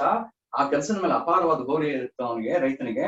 ಅವನೇ ಮಾಡ್ತಂತ ನನ್ನಿಂದ ದೇಶಕ್ಕೆ ಉಪಕಾರ ಆಗ್ತಿದೆ, ನನ್ನಿಂದ ನಮ್ಮ ಪ್ರಜೆಗಳು, ದೇಶದ ಪ್ರಜೆಗಳಿಗೆ ಆಹಾರ ಒದಗಿಸ್ತಾ ಇದೀವಿ ಅಂತ ಅವನ ಹೆಮ್ಮೆ ಇತ್ತು, ಗರಿಮೆ ಇತ್ತು. ಆದ್ರೆ ಇವತ್ತು ಅವನು ಎಷ್ಟು ಸಂಕಷ್ಟದಲ್ಲಿ ಸಿಗಾಕ್ಸ್ಕೊಂಡಿದ್ದಾನೆ ಅಂದ್ರೆ, ಖುಷಿಯಿಂದ ಮಾಡೋದು ಬಿಟ್ಬಿಟ್ಟು ಕೃಷಿಯಿಂದ ಅವನು ಖುಷಿ ಅಂದ್ರೆ ಆತ್ಮಹತ್ಯೆ ಮಾಡುವಂತ ಸ್ಥಿತಿ ತಲುಪೇನೆ. ಇಂಥ ಸ್ಥಿತಿಗೆ ಹೋಗಿರುವಂತ ರೈತ ತನ್ನ ಮಕ್ಕಳನ್ನೇನಾದ್ರೂ ಅವನು ಕೃಷಿ ಬಿಡ್ತಾನ? ತನ್ನ ಮಕ್ಕಳನ್ನೇನೋ ಕೃಷಿ ಮಾಡಕ್ ಬಿಡ್ತಾನೆ? ನಾವ್ ಯಾರನ್ನ ಆಗ್ಲಿ, ನಾನೊಬ್ಬ ಇಂಜಿನಿಯರ್, ಸಿವಿಲ್ ಇಂಜಿನಿಯರಿಂಗ್ ಅಲ್ಲಿ ತುಂಬಾ ಘಾತ ಆಗುತ್ತೆ, ತುಂಬಾ ಮೋಸ ಇದೆ, ತುಂಬಾ ಸಮಸ್ಯೆ ಇದೆ ಅಂತಂದ್ರೆ ನನ್ನ ಮಕ್ಕಳನ್ನ ಇಂಜಿನಿಯರಿಂಗ್ ಓದಕ್ ಬಿಡ್ತೀನಿ? ಅದು ಸಿವಿಲ್ ಇಲ್ಲ. ಯಾರೋ ಒಂದು ವ್ಯಕ್ತಿ, ಒಂದು ತಂದೆ, ಒಂದು ಇವರು ಆ ಕೆಲಸ ಮಾಡೋದಿಲ್ಲ. ಹಾಗಾಗಿ ನೀವು ನೋಡ್ರ ಅಂದ್ರೆ ಅತಿ ಹೆಚ್ಚು ಯುವಕರು ಇವತ್ತು, ನೀವು ಬೆಳಿಗ್ಗೆ 8:30 9 ಗಂಟೆಗೆ ಯಾವುದೇ ಒಂದು ಹಳ್ಳಿ ವೃತ್ತದ ಬಂದ್ರಿ ಅಂದ್ರೆ ಎಲ್ಲಾ ಹುಡುಗರು ಗಾಡಿಗಳೆಲ್ಲ ಹೋಗ್ತಾ ಇರ್ತಾರೆ, ಬಸ್ ಕಾಯ್ತಿರ್ತಾರೆ, ಆಟೋ ಕಾಯ್ತಿರ್ತಾರೆ, ಬ್ಯಾಗ್ಗಳು ತಗಲಾಕೊಂಡು, ಚೀಲ್ಗಳು ತಗಲಾಕೊಂಡು ನಗರ ಕಡೆ ಓದ್ತಾ ಇದ್ದಾರೆ. ಹೋಗಿ ಅವರು ಎಲ್ಲಾರು ಯಾವುದೇ ಒಂದು ಕೃಷಿ ಸಂಪರ್ಕ ಇಲ್ಲನೆ, ಕೃಷಿಯ ಬಗ್ಗೆ ಸಂಪರ್ಕ ಇಲ್ಲ. ದಯವಿಟ್ಟು ಎಲ್ಲರೂ ಯೋಚನೆ ಮಾಡಿ. ಮಣ್ಣಿನ ಬಗ್ಗೆ ಅವನು ಸಂಪರ್ಕ ಇಲ್ಲ, ಮಣ್ಣನ್ನು ತುಳಿಯೋದೇ ಇಲ್ಲ ಅವನು. ಯಾಕಂದ್ರೆ ಬೆಳಗ್ಗೆ ಎದ್ದ ತಕ್ಷಣ ಕಾಲೇಜು, ಸ್ಕೂಲ್ ಅಂತ ಹೊರಟೋಗ್ತಾನೆ, ಶಾಲೆ ಅಂತ ಹೊರಟೋಗ್ತಾನೆ. ಓದಿ ಏನ್ ಮಾಡ್ತಾನೆ, ನಗರಗಳಲ್ಲಿ ಹೋಗಿ ಕೆಲ್ಸಕ್ಕೆ ಸೇರ್ಕೊಂಡಾಗ. ಕೃಷಿ ಮಾಡೋರು ಯಾರು ಮುಂದಕ್ಕೆ ಯಾರನ್ನ ಈ ಗಂಭೀರವಾದ ಒಂದು ಏನು ಸನ್ನಿವೇಶ ಮುಂದೆ ಬರುತ್ತೆ ಅಂತ ನಾವು ಯೋಚನೆ ಮಾಡ್ತಿದ್ವಿ. ರೈತ ಸ್ನೇಹಿತರೆ, ನಿಮ್ಗೆ ಹೇಳ್ತಾರೆ, ದಯವಿಟ್ಟು ಬೇಡ. ನಾವು ಖಂಡಿತವಾಗ್ಲೂ ಕೃಷಿನ ಲಾಭದಾಯಕ ಮಾಡೋಣ, ಖಂಡಿತವಾಗ್ಲೂ ಕೃಷಿಯನ್ನ ಲಾಭದಾಯಕ. ಸ್ನೇಹಿತರೆ, ಒಬ್ಬ ದರ್ಜಿ ನಾವ್ 2 ಮೀಟರ್ ಬಟ್ಟೆ ಕೊಟ್ವಿ ಅಂದ್ರೆ ಅದನ್ನ ಉಪಯೋಗಿಸಿ ಕತ್ತರಿಸಿ ಮಾಡಿ ನಮ್ಮ ಒಂದು ಶರಾಯಿ, ಒಂದು ಅಂಗಿ, ಒಂದು ಪ್ಯಾಂಟ್, ಒಂದು ಟ್ರೌಸರ್ ಇವನ್ನ ಹೊಲ್ದು ಕೊಡ್ತಾನೆ. ಹೆಣ್ಮಕ್ಳಿಗೆ ರವಿಕೆ ಅದನ್ನು ಹೊಲ್ದು ಕೊಡ್ತಾನೆ, ಮಾಡ್ತಾನೆ. ಅವ್ನು 2 ಮೀಟರ್ ತಗೊಂಡು ನಮ್ಗೆ 1.25 ಮೀಟರ್ ವಾಪಸ್ ಕೊಡ್ತಾನೆ. ಆದ್ರೂ ಅವನು ಮನೆ ಮೇಲೆ ಮನೆ ಕಟ್ತಾ ಇದ್ದಾನೆ, ಅವನು ಸಾವುಕಾರ ಆಗ್ತದೆ. ಯಾರು 2 ಮೀಟರ್ನ 1 ಮೀಟರ್ 1.25 ಮೀಟರ್ ಮಾಡ್ಕೊಡುವಂತ. ಯಾವ್ದೇ ಒಂದು ವಸ್ತುನ ತಗೊಂಡು 1 kg ವಾಪಸ್ 1 kg ಕೊಡೋ ಅಂತ ಒಂದೇ ಒಂದು ಉದ್ಯಮ ಕೂಡ ಇಡೀ ವಿಶ್ವದಲ್ಲಿ. ಅದ್ರೊಳಗೆ ವ್ಯಯ ಆಗೋದು, ವ್ಯರ್ಥ ಆಗೋದು ಎಲ್ಲ ತೆಗೆದು ಕಳೆದು ನೀವು ಕೊಟ್ರಿ ಅಂದ್ರೆ ಯಾರೂನು ನೀವು 100 ಗ್ರಾಮ್ ಕೊಟ್ಟಿದ್ರೆ 100 ಗ್ರಾಮ್ ವಾಪಸ್ ಕೊಡಕ್ಕೆ ಆಗಲ್ಲ. ಅದು 90ರಿಂದ ಕೆಳಮಟ್ಟಕ್ಕೆ ಇರ್ತದೆ, ಅದಕ್ಕಿಂತ ಮೇಲ್ಮಟ್ಟಕ್ಕೆ ಯಾರ ಕೈಲೂ ಕೊಡಕ್ಕಲ್ಲ. ಎಲ್ಲರೂ ದಂಡ ಮಾಡ್ಬಿಟ್ಟು ಕೊಡ್ತಾ ಇದ್ದಾರೆ, ಮೌಲ್ಯವರ್ಧನೆ ಮಾರ್ಪಾಡು ಮಾಡ್ಕೊಡ್ತಾ ಇದ್ದಾರೆ. ಅವರೆಲ್ಲ ಏನಾಗ್ತಾ ಇದಾರೆ, ಇವತ್ತು ಕೋಟಿಗಳಲ್ಲಿ ವಿಶ್ವದಲ್ಲಿ ಸಾಕಾರ ಪಟ್ಟಿಗಳು ತಗೊಂಡ್ರೆ ನಮ್ಮ ದೇಶದಲ್ಲಿ 100 ಜನ ಶತಕೋಟಿ ಶ್ರೀಮಂತರಿದ್ದೀವಿ. ಆದ್ರೆ ಒಂದೇ ಒಂದು ಕಾಳ 100, 1000, ಲಕ್ಷ ಕಾಳುಗಳನ್ನ ಬೆಳೆದ್ಕೊಡ್ತಂತ ಒಬ್ಬ ರೈತ ಸಾವುಕಾರ ಆಯ್ತಾನ. ಇದರ ಸಾವುಕಾರ ರೈತನ ಹೇಳಲ್ಲ, ಇಲ್ಲ ಅಂತ ಹೇಳಲ್ಲ. 30 ಎಕರೆ 50 ಎಕರೆ ಇಟ್ಕೊಂಡ್ರೆ ದೊಡ್ಡದಾಗಿ ಮಾಡ್ತಾ ಇದಾರೆ. ಅವ್ರು ತೋಟಗಾರಿಕೆ ಮಾಡ್ತಾರೆ, ಗದ್ದೆ ಮಾಡ್ತಾರೆ, ಅವ್ರ ನೀರಿನ ವ್ಯವಸ್ಥೆ ಎಲ್ಲ ತುಂಬಾ ಇದೆ. ತುಂಬಾ ಜನ ಇದೀವಿ ರೈತರ ಸಾವುಕಾರ ಇಲ್ಲ ಅಂತ ಹೇಳಿ ತೋಟಗಾರಿಕೆ ಮಾಡ್ಕೊಂಡು ಅಡಿಕೆ ಬೆಳೆಯೋದು, ತೆಂಗು ಬೆಳೆಯೋದು, ಮಾವು ಬೆಳೆಯೋದು, ದೊಡ್ಡ ಇಳುವಳಿದಾರೆ. ಆದ್ರೆ ನಾವು ರೈತರು ಅಂತ ಮಾತಾಡ್ಬೇಕಾದ್ರೆ ಅತಿ ಮುಖ್ಯವಾಗಿ ನಾವು ಹಣ್ಣನ್ನು ತಿನ್ನಕ್ಕಾಗಲ್ಲ, ಅಡಿಕೆನ್ ತಿನ್ನಕ್ಕಾಗಲ್ಲ, ತೆಂಗನ್ ತಿನ್ನಕ್ಕಾಗಲ್ಲ, ನಿರಂತರವಾಗಿ ತಿನ್ನಕ್ಕಾಗ್ತೇನ್ರಿ? ಆಗಲ್ಲ. ಕಬ್ಬನ್ ತಿನ್ನಕ್ಕಾಗ್ತೇನ್ರಿ? ಆಗಲ್ಲ. ಎಲ್ಲಾ ತರಕಾರಿ ಬೇಕು, ಎಲ್ಲಾ ದವಸ ಧಾನ್ಯ ಬೇಕು, ಎಲ್ಲಾ ಕಾಳುಗಳು ಬೇಕು. ಅದನ್ನ ಬೆಳೆಯುವಂತವನೇ, ಎಣ್ಣೆ ಕಾಳುಗಳನ್ನ ಬೆಳೆಯುವಂತ ರೈತನ ಸ್ಥಿತಿ ಏನಾಗಿದೆ ಸ್ನೇಹಿತರೆ? ಇದೊಂದು ಎಲ್ಲಾರ್ಗು ಚೆನ್ನಾಗಿರ್ಬೇಕು, ಎಲ್ಲಾರ್ಗು ಆಹಾರ ಕೊಡ್ಬೇಕು ಅಂತಂದಾಗ ಮಾಡ್ತಿರೋಂತ ಕೆಲಸ ರೈತರ ಅದ್ಭುತವಾಗಿದೆ. ಆದ್ರೆ ನಾವೇನಾಗಿದೆ, ರೈತನ ಸ್ಥಿತಿಯೇ ಗಂಭೀರವಾಗಿ. ಸರಿ, ಅದೊಂದು ಭಾಗ ಆಯ್ತು ಅಂದ್ರೆ ಎರಡನೇದ ಭಾಗ ತಗೋಣ. ರೈತ ಇವತ್ತು ಅಳವಡಿಸಿರುವಂತ ಕೃಷಿ ಪದ್ಧತಿ, ಮಾಡ್ತಿರುವಂತ ಒಂದು ವ್ಯವಸ್ಥೆಗಳಿಂದ ಖಂಡಿತವಾಗ್ಲೂ ನಮ್ಗೆ ಲಾಭ ಇದೆಯಾ? ನಾವೆಲ್ಲಾರು ಮಾತಾಡ್ತೀವಿ, ಎಲ್ಲಾರು ಮಾತಾಡ್ತಾರೆ ಇಡೀ ವಿಶ್ವದಲ್ಲಿ. ನಿರಂತರವಾಗಿ ಪ್ಯಾರಿಸ್ ಮೀಟು, ಆ ಮೀಟು, ಈ ಮೀಟು ನಡೀತಾನೆ ಇದಾವೆ ವಿಶ್ವದಲ್ಲಿ. G7 ಮೀಟು, ಆ ಮೀಟು, ಈ ಮೀಟು ನಿರಂತರ ನಡೀತಾ ಇದಾವೆ.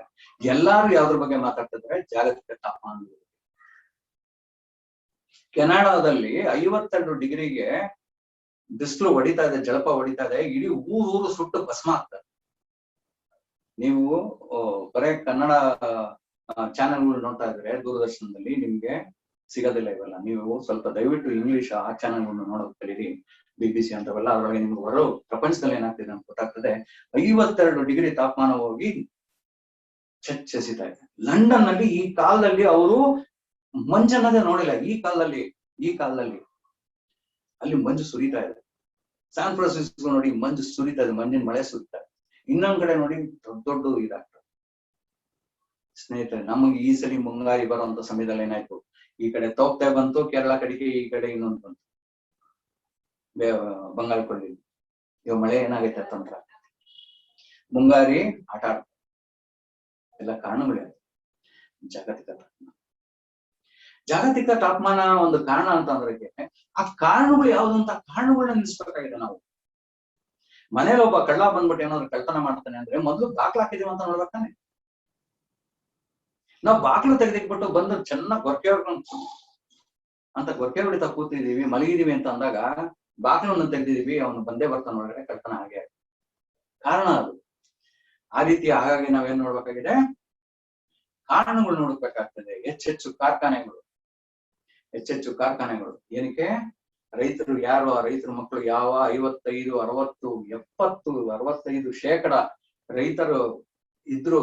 ರೈತರ ಕೃಷಿಯನ್ನು ಅವಲಂಬಿಸಿದಂತ ಜನಾಂಗ ಇತ್ತು, ಜನರಿದ್ರು. ಇವತ್ತು ಕೇವಲ 52ರಿಂದ 55% ಬಂದಿದೆ.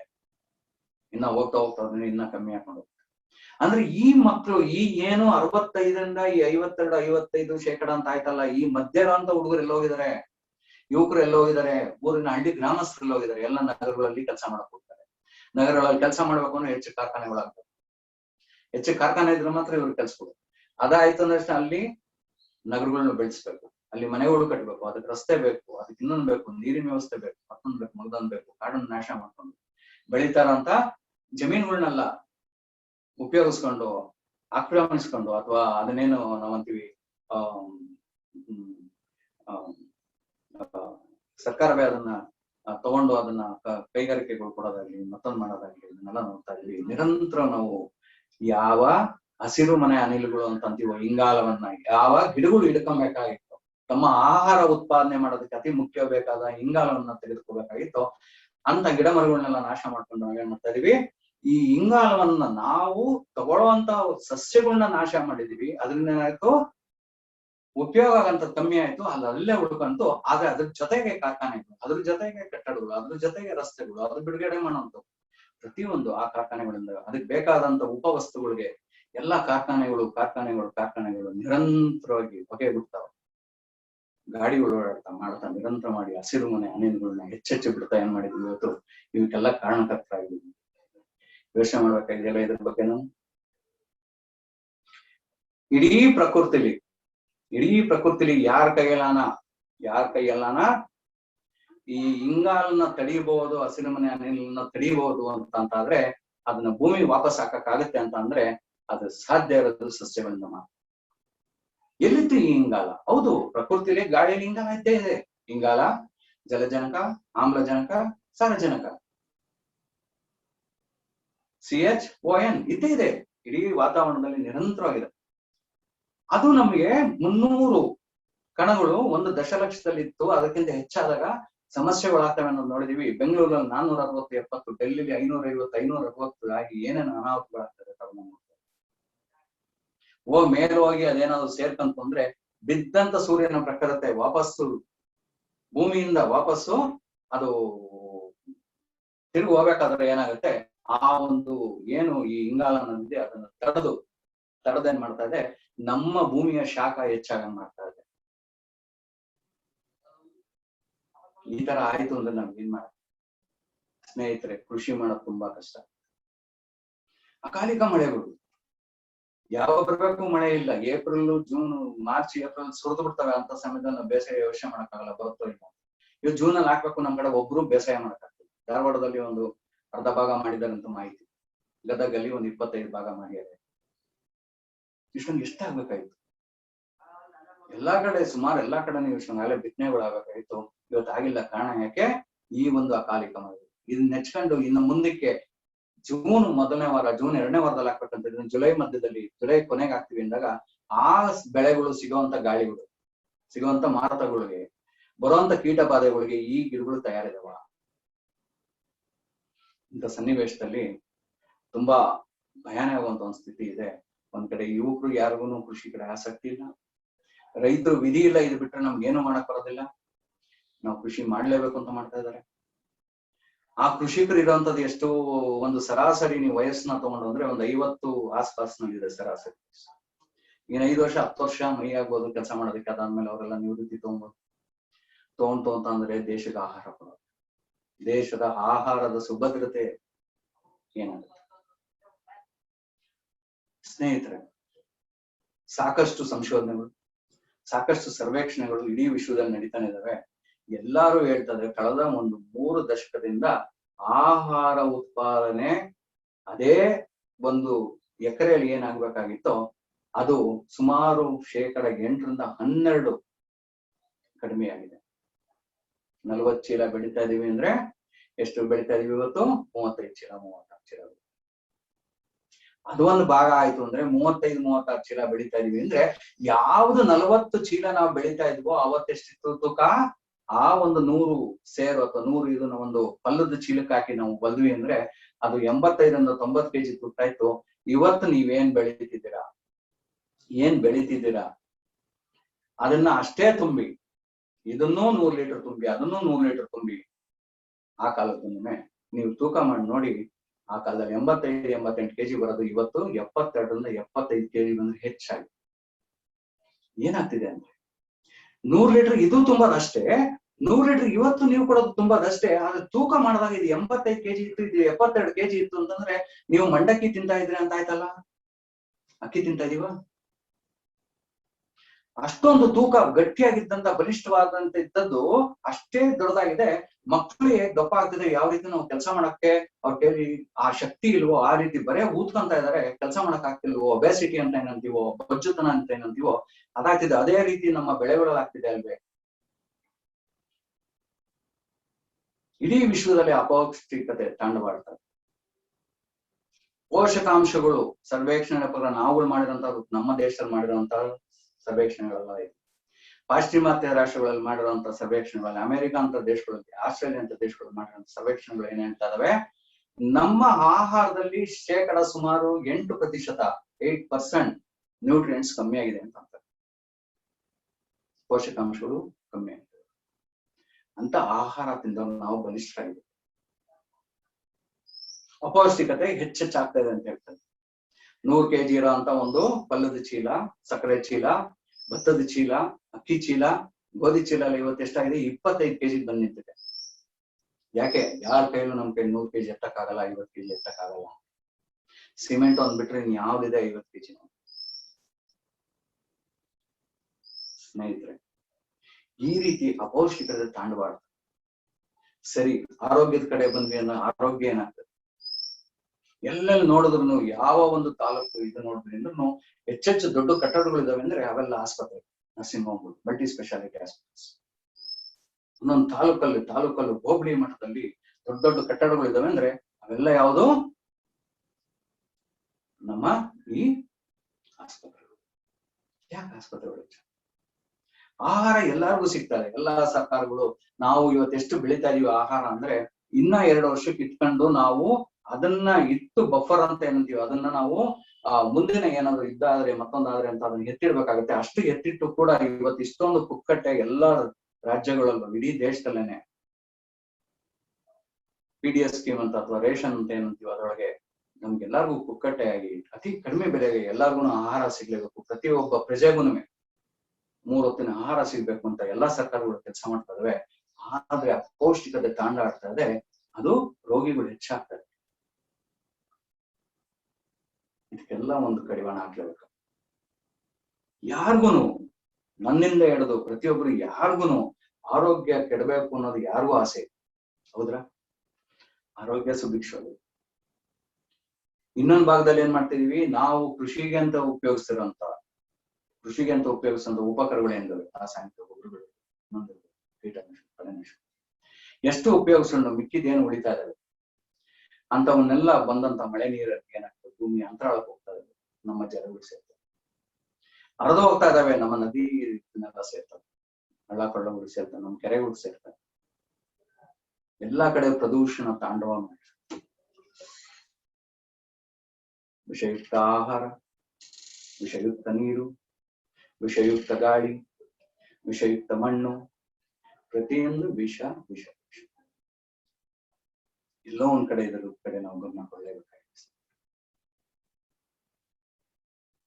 ಹಾಗಾದ್ರೆ ನಾವ್ ಏನ್ ಮಾಡ್ಬೋದು? ರೈತರು ಹೇಗೆ ಇದರಿಂದ ಆಚೆ ಬರ್ತಾರೆ? ರೈತರು ಸುಭಿಕ್ಷವಾಗಿ ಕೃಷಿ ಮಾಡ್ಬೋದ? ರೈತರು ಸುಭಿಕ್ಷವಾಗಿ ಕೃಷಿ ಮಾಡ್ಬೋದ? ಕೃಷಿಯಲ್ಲಿ ಲಾಭ ನೋಡ್ಬೋದ? ಖಂಡಿತ ನೋಡ್ಬೋದು. ಆ ಲಾಭನ ಕಳ್ಕೊಂಡವ್ರು ನಾವು. ಯಾರು ಕಳ್ಕೊಂಡಿದ್ದ ಲಾಭನ? ನಾವು. ನಮ್ಮ ಸ್ವತಂತ್ರ ಪೂರ್ವದಲ್ಲಿದ್ದಂತ, ಸ್ವತಂತ್ರ ನಂತರ ಸುಮಾರು 60 ದಶಕದ ತನಕ, 70 ದಶಕದ ತನಕ ಇದ್ದಂತ ಅಕಡಿ ಸಾಲುಗಳೆಲ್ಲ ಹೋದ್ವು. ಅಕಡಿ ಸಾಲು ಅಂದ್ರೆ ಗೋವಿನ ಜೋಳ ಹಾಕಿದ್ವಿ ಅಂದ್ರೆ 5-6 ಸಾಲ ಆಗಿದ ತಕ್ಷಣ ಮತ್ತೆ ಇನ್ನೊಂದು ಅಕಡಿ ಸಾಲು ಬಿಡ್ತಾ ಇದ್ವಿ. ರಾಗಿ ಹಾಕಿದ್ವಿ ಅಂದ್ರೆ ಅಕಡಿ ಸಾಲು ಬಿಡ್ತಾ ಇದ್ವಿ. ಶೇಂಗಾ ಹಾಕಿದ್ವಿ ಅಂದ್ರೆ ಅಕಡಿ ಸಾಲು ಬಿಡ್ತಾ ಇದ್ವಿ. ತೊಗರಿ ಬೆಳಿತೀವಿ ಅಂದ್ರೆ ಕೆಳಗಡೆ ನಾನಾ ತರಾವರಿ ಅಂತರ ಬೆಳೆಗಳು ಬಿಡ್ತಾ ಇದ್ವಿ. ಎಲ್ಲಿ ನಮ್ಮ ಅಕಡಿ ಸಾಲು ಹೋದ್ವು? ನಮ್ಮ ಅಂತರ ಬೆಳೆಗಳೆಲ್ಲ ಅಲ್ಲಾಗಿದ್ ಒಂದೇ ಒಂದು ತಪ್ಪು. ನಮ್ಮ ಪೂರ್ವಿಕರಿಗೆ ಅದಕ್ಕೆಲ್ಲ ಮಾಡ್ಲೇಬೇಕು ಅಂತ ಅವರು ಅನಾದಿ ಕಾಲದಿಂದ ಅನುಭವದ ಮೇಲೆ ಅದನ್ನ ಮಾಡ್ಕೊಂಡೇ ಬರ್ತಾ ಇದ್ರು. ಅದ್ರ ಹಿಂದೆ ಇರೋಂತ ವಿಜ್ಞಾನ ಅವ್ರಿಗೆ ಗೊತ್ತಾಗಲಿಲ್ಲ. ಇದು ಮಾಡೋದ್ರಿಂದ ಲಾಭ ಇದೆ. ಅವ್ರು ಹೆಚ್ಚು ಗಮನ ಯಾವ ಕಡೆ ಕೊಡ್ತಾ ಇತ್ತು ಅಂದ್ರೆ, ನಾನಿವತ್ತು ತೊಗರಿ ಬೆಳೆದಿದ್ದೀನಿ, ಬರೇ ತೊಗರಿ ಬೆಳೆದಾಯ್ತು ಅಂತ ಅಂದಾಗ ನಾವು ಊಟ ಮಾಡಕ್ಕಾಗತ್ತಾ? ಬರೇ ಭತ್ತ ಬೆಳೆದಿದ್ದೀನಿ ಊಟ ಮಾಡಕ್ಕಾಗತ್ತಾ? ಮತ್ತೆ ಗೋವಿನ ಜೋಳ ಬೆಳೆದ್ರೆ ಊಟ ಮಾಡಕ್ಕಾಗತ್ತಾ ಅಂತ ಸಮಯದಲ್ಲಿ ಯೋಚನೆ ಮಾಡಿ ನಡೆದ್ರು. ಈ ಅಕಡಿ ಸಾಲುಗಳನ್ನ ಮಾಡ್ಕೊಂಡು ಹೋದ್ರು, ಅಂತರ ಬೆಳೆಗಳನ್ನ ಬೆಳೀತಾ ಹೋದ್ರು, ಮನೆ ಬೇಕಾದಂತ ಪ್ರತಿ ಒಂದು ಪದಾರ್ಥಗಳನ್ನ ಅವ್ರು ಬೆಳೀತಾ ಇದ್ರು. ಮನೆ ಸುಭಿಕ್ಷವಾಗಿತ್ತು. ಯಾರ ಮನೆ ನೋಡ್ರು ಕುಂಬಳಕಾಯಿ ಇರೋದು, ಸೋರೆಕಾಯಿ ಇರೋದು, ಮತ್ತೊಂದಿರೋದು, ಕಟ್ಟಾಕಿಟ್ಟಿರೋರು ವರ್ಷವಿಡೀ ಬೆಳೆಗಳು ಸಿಗ್ತಾ ಇತ್ತು. 6 ತಿಂಗಳಾದ್ರೂ ಯಾವುದೇ ಒಂದು ಹಳ್ಳಿ ಹೋದಿದ್ರೆ ಮಳೆಗಾಲದಲ್ಲಿ, ಇಡೀ ಮಳೆಗಾಲದಲ್ಲಿ ಪ್ರತಿಯೊಬ್ಬರ ಮನೆಯೊಳಗೆ ಸೊಪ್ಪಿನ ಸಾರೆ ಆಗ್ತಿತ್ತು, ಸೊಪ್ಪಿನ ಸಾಂಬಾರೇ ಆಗ್ತಿತ್ತು. ಇವತ್ತೆಲ್ಲಿದೆ ಅದು? ಕಳೆ ಕಳೆ ಕಳೆ ಕಳೆ ತೆಗೆದಿದ್ದು ಔಷಧಿ ಹೊಡೆದಿದ್ದು. ಒಂದು ಕೊತ್ತಂಬರಿ ಸೊಪ್ಪು, ಅವಿಜಾ ಸೊಪ್ಪು ಬೇಕು ಅಂತ ಅಂದ್ರೆ ನಾವು ಅಂಗಡಿಗೆ ಓಡುವಂತ ದುಸ್ಥಿತಿ ಬಂದಿದೆ ಅಂತ ಅಂದಾಗ ಎಲ್ಲಿ ತನಕ ನಾವು ಹೋಗಿದೀವಿ ಅಂತ ಯೋಚನೆ ಮಾಡಿಸ್ತೀವಿ.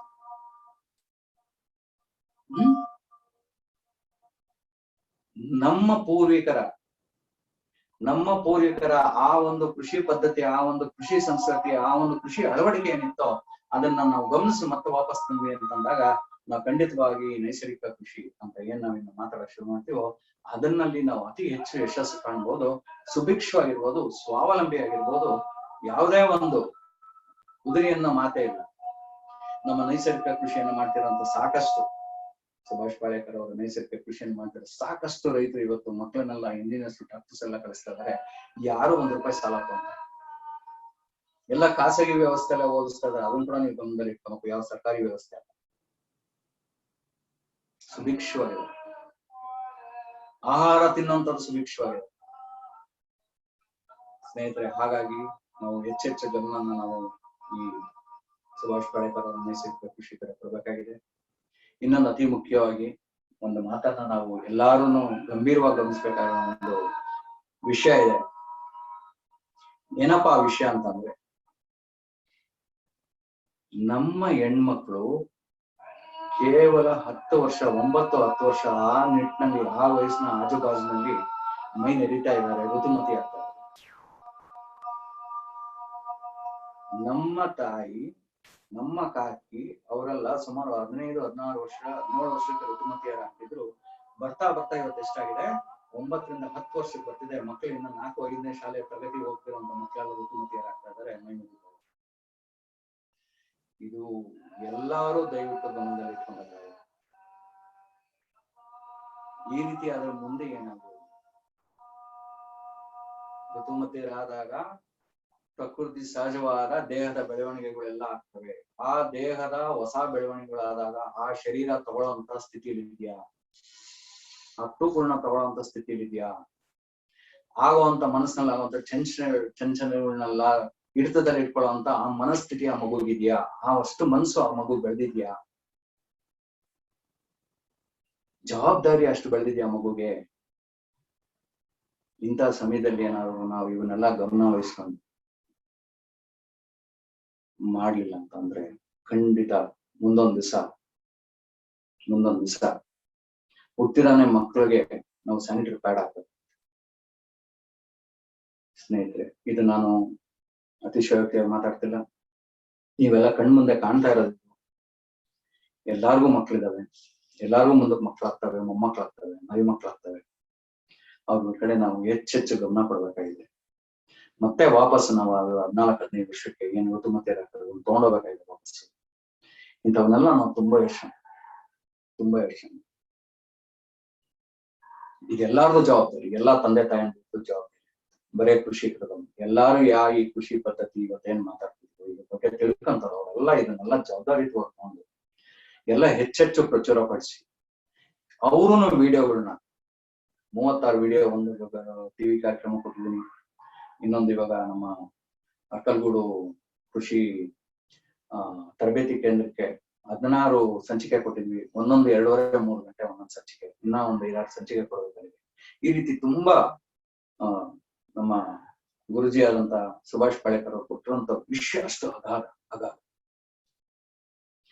ಈ ಒಂದು ಕೃಷಿನ ಮಾಡ್ಬೇಕು ಅಂದಾಗ ನಾವು ಅತಿ ಮುಖ್ಯ ಈ ಸ್ಥಿತಿ ಬಂದು ತಲುಪೋದಕ್ಕೆ ಕಾರಣ ಯಾವುದು ಅಂದ್ರೆ ಹೆಚ್ಚು ಲಾಭ ತೆಗಿಬೇಕು ಅಂತ ಯೋಚನೆ ಮಾಡಿದ್ರೆ ರೈತನ ತಪ್ಪೇ ಅಲ್ಲ. ಎಲ್ಲಾ ತರ ನನ್ಗೂ ಲಾಭ ಬರ್ಬೇಕು, ನನ್ ಮಕ್ಕಳನ್ನ ಶಾಲೆಗೆ ಕಳಿಸ್ಬೇಕು, ಅವರು ಒಳ್ಳೆ ಅಂಗಿ ಹಾಕ್ಬೇಕು, ಒಳ್ಳೆ ಬಟ್ಟೆ ಹಾಕ್ಬೇಕು, ಅವ್ರಿಗೂ ಒಳ್ಳೆ ಕಡೆ ಮದ್ವೆ ಮಾಡ್ಕೊಡ್ಬೇಕು. ಈ ನಿಟ್ಟಿನಲ್ಲಿ ಎಲ್ಲಾ ಯೋಚನೆ ಮಾಡಿ ಸುಮ್ಮನೆ ಎಲ್ಲಾರು ದಬ ಅಂತ ಹೋಗ್ತಿದ್ವಿ. ಎಲ್ಲಾರು ದಬ ಅಂತ ಹೋಗ್ತಿದ್ವಿ. ಹೆಚ್ಚು ಬೆಳಿಬೇಕು ಅಂತ ಆಸೆಯಲ್ಲಿ ಅವರು 80 kg ನೀವು ಹಾಕ್ರಿ, 60 kg ಹಾಕಿ ನೀವು ರಸಗೊಬ್ಬರಗಳು ಅಂತ ಹೇಳಿದಾಗ ಇನ್ನ ಹೆಚ್ಚು ಬೆಳೆಯುತ್ತೆ ಅಂತ 80 kg ಹಾಕ್ರಿ, 100 kg ಹಾಕ್ರಿ. ಇವತ್ತು ಎಷ್ಟು ಹೋಗ್ಬಿಟ್ಟಿದ್ರೆ 300 kg ತನಕ ಒಂದೊಂದು 6 ಚೀಲ 8 ಚೀಲ ಗೊಬ್ಬರಗಳನ್ನ ಹಾಕ್ತಾ ಇರೋದನ್ನ ಕೇಳಿದ್ವಿ. ಈ ರೀತಿ ಯಾರು ಮಾಡ್ಕೊಂಡ್ ಬಂದಿರೋದು? ರೈತರು ನಾವೇ ತಪ್ಪು ಮಾಡ್ಕೊಂಡ್ ಬರ್ತಾ ಇದ್ವಿ. ಅಧಿಕಾರಿಗಳಿಗೆ ಇರುವಂತ ಕೆಲ್ಸಗಳಲ್ಲಿ ಒಬ್ಬೊಬ್ರು ಅದನ್ನ ಎಷ್ಟೆಷ್ಟು ಆಗ್ತಾ ಇರಂತ ನೋಡೋಂತ ಒಂದು ಸಮಯ ಇದೆ ಅವ್ರಿಗೆ. ಆಗ್ತಿದೆಯಾ ಇದು? ಈ ನಿಟ್ಟಿನಲ್ಲಿ ಏನಾಗ್ತಿದೆ, ಒಂದು ಸೇರ್ಕೊಂಡು ಏನಂದ್ವಿ ನಾವು ಈ ಒಂದು ಕಷ್ಟದ ಸ್ಥಿತಿಗೆ ಬಂದು ಸಿಗಾಕೊಂಡಿದೀವಿ. ರೈತ ತುಂಬಾ ಸಂಕಷ್ಟ ಸ್ಥಿತಿಯಲ್ಲಿ ಇದ್ದಾನೆ. ಇವತ್ತು ನಾವ್ ಏನ್ ಮಾಡ್ಬೇಕಾಗಿದೆ ಅದನ್ನೆಲ್ಲ ಮಾಡಿ ನಾವು ಹೆಚ್ಚು ಒಂದು ಸುಭಿಕ್ಷತೆ ಅಂತ ಹೇಳ್ಬೇಕು, ರೈತನಿಗೆ ಸ್ವಾವಲಂಬಿ ಮಾಡ್ಬೇಕು, ದೇಶನ ಸ್ವಾವಲಂಬಿ ಮಾಡ್ಬೇಕು ಅಂತ ಅಂದಾಗ ನಾನು ಖಂಡಿತವಾಗ್ಲೂ ಶುರು ಮಾಡ್ಬೇಕಾಗಿದೆ ಶ್ರೀ ಸುಭಾಷ್ ಪಾಳೇಕರ್ ಅವರ ನೈಸರ್ಗಿಕ ಕೃಷಿ. ಮುಂಚೆ ಇದನ್ನ ಶೂನ್ಯ ಬಂಡವಾಳ ನೈಸರ್ಗಿಕ ಕೃಷಿ ಅಂತ ಹೇಳ್ತಾ ಇದ್ವಿ. ಶ್ರೀ ಸುಭಾಷ್ ಪಾಳೇಕರ್ ಅವರ ನೈಸರ್ಗಿಕ ಕೃಷಿ.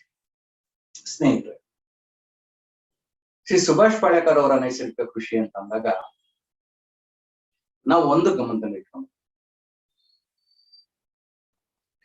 ಬೆಳೆ 1 ಎಕರೆಯಲ್ಲಿ ನಾವ್ ಎಷ್ಟು ಬೆಳಿತಿದ್ವಿ? ಉದಾಹರಣೆಗೆ 10 ಚೀಲ ಬೆಳಿತಾ ಇದ್ವಿ. ಈ ನೈಸರ್ಗಿಕ ಕೃಷಿ ಅಂತ ಬಂದಾಗ ನಾವ್ ಎಷ್ಟು ಬೆಳಿತಾ ಇದೀವಿ? ಕಡಿಮೆ ಅಂತೂ ಆಗಲ್ಲ, ಆದ್ರೂ ಇರ್ಲಿ 8 ಚೀಲ ಬೆಳಿತಾ ಇದೀವಿ. 8 ಚೀಲ ಬೆಳಿತಾ ಇದೀವಿ ಅಂತ ಇಟ್ಕೊಳ್ಳೋಣ. ನಾನು ಆಗ್ಲೇ ಮೊದ್ಲೇ ನಿಮ್ಗೆ ಹೇಳಿದೀನಿ, ಈ 10 ಚೀಲ ಬೆಳೆದ್ರಿಂದ 72 kg 75 kg ಕೊನೆ ಅಂತ ಅಂದ್ರೆ ಎಷ್ಟಾಯ್ತು? 750 kg ಬೆಳಿತಾ ಇದೀವಿ. ಇದು 8 ಚೀಲ ಅಂದ್ರೂ 85 kg ಅಂತ ಎಷ್ಟು ಬೆಳಿತಾ ಇದೀವಿ? ಸರಿ ಸುಮಾರಲ್ಲೇ. ಆದ್ರೆ ರೈತನಿಗೆ ಲಾಭ ಅಂತ ಬರೋದು ಯಾವಾಗ? ಅವನು ಜೋಬಲ್ಲಿ, ಅವನ ಕಿಸೆಯಲ್ಲಿ ಎಷ್ಟು ರೊಕ್ಕ ಉಳಿದಿದೆ, ಎಷ್ಟು ದುಡ್ಡು ಉಳಿದಿದೆ, ಎಷ್ಟು ಹಣ ಉಳಿದಿದೆ ಅನ್ನೋದ್ರ ಮೇಲೆನೆ ಅವನು ಲಾಭ ನಿಗದಿ ಆಗ್ತದೆ. ರೈತ ಸುಭಿಕ್ಷವನ್ನು ಕಾಣೋದಕ್ಕೆ ಸಾಧ್ಯ ಆಗ್ತದೆ. ಹಾಗಾಗಿ ಮಾಡುವಂತ ಖರ್ಚನ್ನು ಸಂಪೂರ್ಣವಾಗಿ ತಡೆದು ಮುಖ್ಯ ಬೆಳೆ ಬೇಕಾದಂತ ಖರ್ಚು ವೆಚ್ಚಗಳನ್ನ ನಾವು ಅಂತರ ಬೆಳೆಗಳಲ್ಲಿ, ಅಕಡಿ ಸಾಲುಗಳಲ್ಲಿ, ಅಂತರ ಬೆಳೆಗಳಲ್ಲಿ ನಿರಂತರವಾಗಿ ಬೆಳೆದು ಆ ಖರ್ಚು ವೆಚ್ಚಗಳನ್ನ ಸರಿದೂಗಿಸಿ ಮುಖ್ಯ ಬೆಳೆ ಪೂರ್ಣ ನಮ್ಗೆ ಲಾಭ ಬರುವಂತೆ ನಾವು ನೋಡ್ಕೊಬೇಕಾಗಿದೆ. ಅದನ್ನೇ ನೈಸರ್ಗಿಕ ಕೃಷಿ. ಬರೇ ಅಷ್ಟೇ ಅಲ್ಲ, ನೈಸರ್ಗಿಕ ಕೃಷಿ ಅಂತ ಅಂದ್ರೆ ಬಲಿಷ್ಠವಾದ ತಾಯಿ, ಬಲಿಷ್ಠವಾದ ಸಂತತಿ, ಇಷ್ಟೇ. ನೀವೇನಾದ್ರು ನೈಸರ್ಗಿಕ ಕೃಷಿ ಮಾಡ್ಬೇಕು ಅಂದ್ರೆ ಮಾಡ್ಬೇಕಾಗಿರೋದೇನೋ ಬಲಿಷ್ಠವಾದ ಒಂದು ಮಣ್ಣು, ಬಲಿಷ್ಠವಾದ ಒಂದು ಭೂಮಿನ ನಾವು ಮಾಡ್ಕೊಟ್ರೆ ಸಾಕಾಗುತ್ತೆ. ಏನಾಯ್ತು? ಬಲಿಷ್ಠವಾದ ಸಂತತಿ ಅಂದ್ರೆ ಬಲಿಷ್ಠವಾದ ಬೆಳೆ ಬರುತ್ತೆ. ಬೆಳೆ ಬಂದಿದ ತಕ್ಷಣ ಏನಂತೆ, ಬಲಿಷ್ಠವಾದ ಬೆಳೆ ಬಂತು ಅಂದ್ರೆ ಅದು ರೋಗ ಮುಕ್ತವಾಗಿರುತ್ತೆ, ರೋಗ ದಾಳಿ ಮಾಡೋದಕ್ಕಾಗೋದಿಲ್ಲ, ಕೀಟ ಬಾಧೆ ಅದ್ರ ಮೇಲೆ ಬರೋದಕ್ಕೆ ಸಾಧ್ಯ ಆಗೋದಿಲ್ಲ. ಅಂತ ಸಮಯದಲ್ಲಿ ಏನಾಗುತ್ತೆ, ನಮ್ಮ ಮೊದಲೇ ನಾವು ತಯಾರಿಸೋದಕ್ಕೆ ಖರ್ಚು ಮಾಡಲ್ಲ, ಆದ್ರೂ ನಮ್ಮ ಸಮಯವನ್ನ ಆ ಕೀಟ ಬಾಧೆಗೆ ಆ ಇದಕ್ಕೆ ಔಷಧಿಗಳನ್ನ ಸಿಂಪಡಣೆ ಮಾಡೋದು ನಮ್ಮ ಸಮಯ ವ್ಯರ್ಥ ಮಾಡಿದ್ವಿ ಅಂದಾಗ ಅದು ಒಂದು ವ್ಯರ್ಥ ಆಗುತ್ತೆ. ಅದೇ ಸಮಯದಲ್ಲಿ ನಾವು ಬೇರೆ ಕೆಲಸ ಮಾಡಿದ್ವಿ, ನಾವು ರೊಕ್ಕ ಮಾಡ್ತೀವಿ. ನಾವು ಮಾಡ್ತಿರೋಂತ ಕೃಷಿ ಮನಸ್ಸಿಗೆ ನೆಮ್ಮದಿಯನ್ನ ಕೊಡಬೇಕು. ಯಾವುದೋ ಒಂದು ಕಾಟ ಕೀಟ್ಲಿರ್ಬಾರ್ದು. ಏನಪ್ಪಾ ಮಳೆ ಬಂತು, ಹೆಚ್ಚು ಮಳೆ ಬಂತು, ಸಮಸ್ಯೆ. ಅಯ್ಯೋ ಮಳೆ ಒಂದು 4-5 ದಿವಸ ಬಂದಿಲ್ಲ, ಏನಾಗುತ್ತಾ ನನ್ ಬೆಳೆಗೆ? ಆತರ ಯಾವುದೇ ಎದುರುಬೇಡಿ. ಯಾಕೆಂದ್ರೆ ನಾವು ಶೂನ್ಯ ಬಂಡವಾಳ ನೈಸರ್ಗಿಕ ಕೃಷಿ ಅಥವಾ ಸುಭಾಷ್ ಪಾಳೇಕರ್ ನೈಸರ್ಗಿಕ ಕೃಷಿ ಅಂತ ಹೇಳುವಾಗ ಏನ್ ಹೇಳ್ತೀವಿ, ಎಲ್ಲಾ ಬೀಜಗಳನ್ನು ನಾವು ಆದಷ್ಟು ಜವಾರಿ ಬೀಜಗಳನ್ನೇ ತಗೋಬೇಕು. ಜವಾರಿ ಬೀಜಗಳು ಅಂತ ಅಂದಾಗ ಅದು ಪೂರ್ವ ಕಾಲದಿಂದನೂ ಅಲ್ಲೇ ನಿರಂತರ ಬೆಳೆದು ಅಲ್ಲಿಯ ವಾತಾವರಣಕ್ಕೆ, ಅಲ್ಲಿಯ ಕೀಟ ಬಾಧೆಗಳಿಗೆ, ಅಲ್ಲಿಯ ಇದಕ್ಕೆ ಸಮಸ್ಯೆಗಳಿಗೆಲ್ಲ ಅದು ಹೊಂದ್ಕೊಂಡು ಅದಕ್ಕೆ ವಿರೋಧಿಸ್ಕೊಂಡು ಅದರಿಂದ ಹೊರಬಂದು ಏನಾಗಿದಾವೆ, ನಿರಂತರವಾಗಿರುವಂತ ಬೀಜಗಳಾಗಿದ್ದಾವೆ. ಅಂತ ಬೀಜಗಳನ್ನ ನಾವು ಉಪಯೋಗಿಸಿದಾಗ ಏನಾಗುತ್ತೆ, ಬೆಳೆಯುವಂತ ಬೆಳೆ ಸಮೃದ್ಧಿಯಾಗಿರ್ತವೆ, ಯಾವುದೇ ಒಂದು ಬಾಧೆ. ಯಾಕೆಂದ್ರೆ ಸ್ಥಳೀಯ ಬೀಜ, ಅದು ಸ್ಥಾನೀಯ ಬೀಜ, ಅನಂತ ಕಾಲದಿರುವಂತ ಬೀಜ. ಆ ಬೀಜಗಳನ್ನ ನಾವು ಹುಡುಕ್ಬೇಕಾಗಿದೆ. ಆ ಬೀಜ ಹುಡುಕ್ಬೇಕು ಅಂತ ಹೇಳ್ಬಿಟ್ಟು ನೀವು 1 ಎಕರೆಗೆ ನಮ್ಗೆ ಇಷ್ಟೊಂದು ಗೋವಿನ ಜೋಳ ಬೇಕು, 30 kg ಬೇಕು, 40 kg ಬೇಕು, ಬೇಡ. ಒಂದೇ ಒಂದು ಗೋವಿನ ಜೋಳದ ದಿಂಡನ್ನ, ಒಂದೇ ಒಂದು ಗೋವಿನ ಜೋಳದ ತೆನೆಯನ್ನ ತಂದೇನ್ ಮಾಡೋಣ, ಆ ಬೀಜಗಳನ್ನ ತೆಗೆದು ಒಂದಷ್ಟಾಗಲ್ಲ ಜಾಗಕ್ಕೆ ಹಾಕಿ ಬೆಳೆಯೋಣ. ಮುಂದಿನ ವರ್ಷಕ್ಕೆ 1 ಎಕರೆ ಅಲ್ಲ 10 ಎಕರೆ ಬೆಳೆಯೋಷ್ಟು ನಮಗೆ ಸಿಗುತ್ತೆ. ಎಲ್ಲಿ ಸಿಗುತ್ತೆ ಅಂತ ಹುಡ್ಕೊಂಡು ಹೋಗ್ಬೇಕು. ಒಂದು ನಾಟಿ ತೊಗರಿಕಾಯಿ ಸಿಕ್ತು ಅಂದ್ರೆ ಆ ಬೀಜನ ಸಂಸ್ಕರಣೆ ಮಾಡಿ ಮುಂದಿನ ವರ್ಷ ಆ ಬೀಜ 3-4 ಬೀಜನ ಹಾಕಿ ಎಷ್ಟು ಬೀಜ ಬಿಡ್ತವೆ, ಎಷ್ಟು ಕಾಯಿ ಬಿಡ್ತವೆ ಒಂದ್ ಗಿಡ, ಅದ್ರೊಳಗೆ ಎಷ್ಟು ಕಾಳು ಬಿಡ್ತವೆ? 6 ಅಡಿ ಒಂದ್ರಂತೆ, 2 ಅಡಿ ಒಂದ್ರಂತೆ ಹಾಕೊಂಡು, 3 ಅಡಿ ಒಂದ್ರಂತೆ ಹಾಕೊಂಡು ಹೋದಂದ್ರೆ ಎಷ್ಟು ಎಕರೆಗೆ ನಾವು ಹಾಕೋದು? ಮುಂದಿನ ವರ್ಷಕ್ಕೆ ಅದು ಇನ್ನೆಷ್ಟು ಎಕರೆಗೆ ಸಿಗುತ್ತೆ. ಹಾಗಾಗಿ ಬೀಜಗಳನ್ನ ನಾವು ಬೇಕು ಅಂತಂದಾಗ ತುಂಬಾ ಹೆಚ್ಚೆಚ್ಚು ಪ್ರಮಾಣದಲ್ಲಿ ತರಕ್ ಹೋಗ್ಬೇಡ್ರಿ ರೈತರೆ. ಯಾಕಂದ್ರೆ ಮೊದಲು ಸಿಗೋದೊಂದು ಕಷ್ಟ ಇದೆ, ಎರಡನೇದಾಗಿ ದುಬಾರಿ ಇದಾವೆ ಸಿಗುವಂತ ಜಾಗಗಳು ಕೂಡ. ಹಾಗಾಗಿ ಸಣ್ಣ ಪ್ರಮಾಣದಲ್ಲಿ ತಂದು ನೀವು ಉಪಯೋಗಿಸ್ಕೊಂಡು ಹೆಚ್ಚೆಚ್ಚು ಬೆಳೆಯೋದನ್ನ ಮಾಡ್ಬೇಕಾಗತ್ತೆ. ಇಂಥದನ್ನ ಮಾಡಿದಾಗ ನಮ್ಗೆ ತುಂಬಾ ಸುಲಭ ಆಗುತ್ತೆ. ಮತ್ತೆ ನೈಸರ್ಗಿಕ ಕೃಷಿ ನಾವು ಮಾಡ್ತೀವಿ ಅಂತ ಅಂದಾಗ ಮುಖ್ಯವಾಗಬೇಕಾಗಿರೋದು ರೈತನ ಆಶ್ರಯ ಯಾವುದು? ಜವಾರಿ ಆಕಳುನೇ ಒಂದು. ಆದ್ರೆ ಇವತ್ತೇನಾಗಿದೆ ಅಂದ್ರೆ, ಇವಾಗ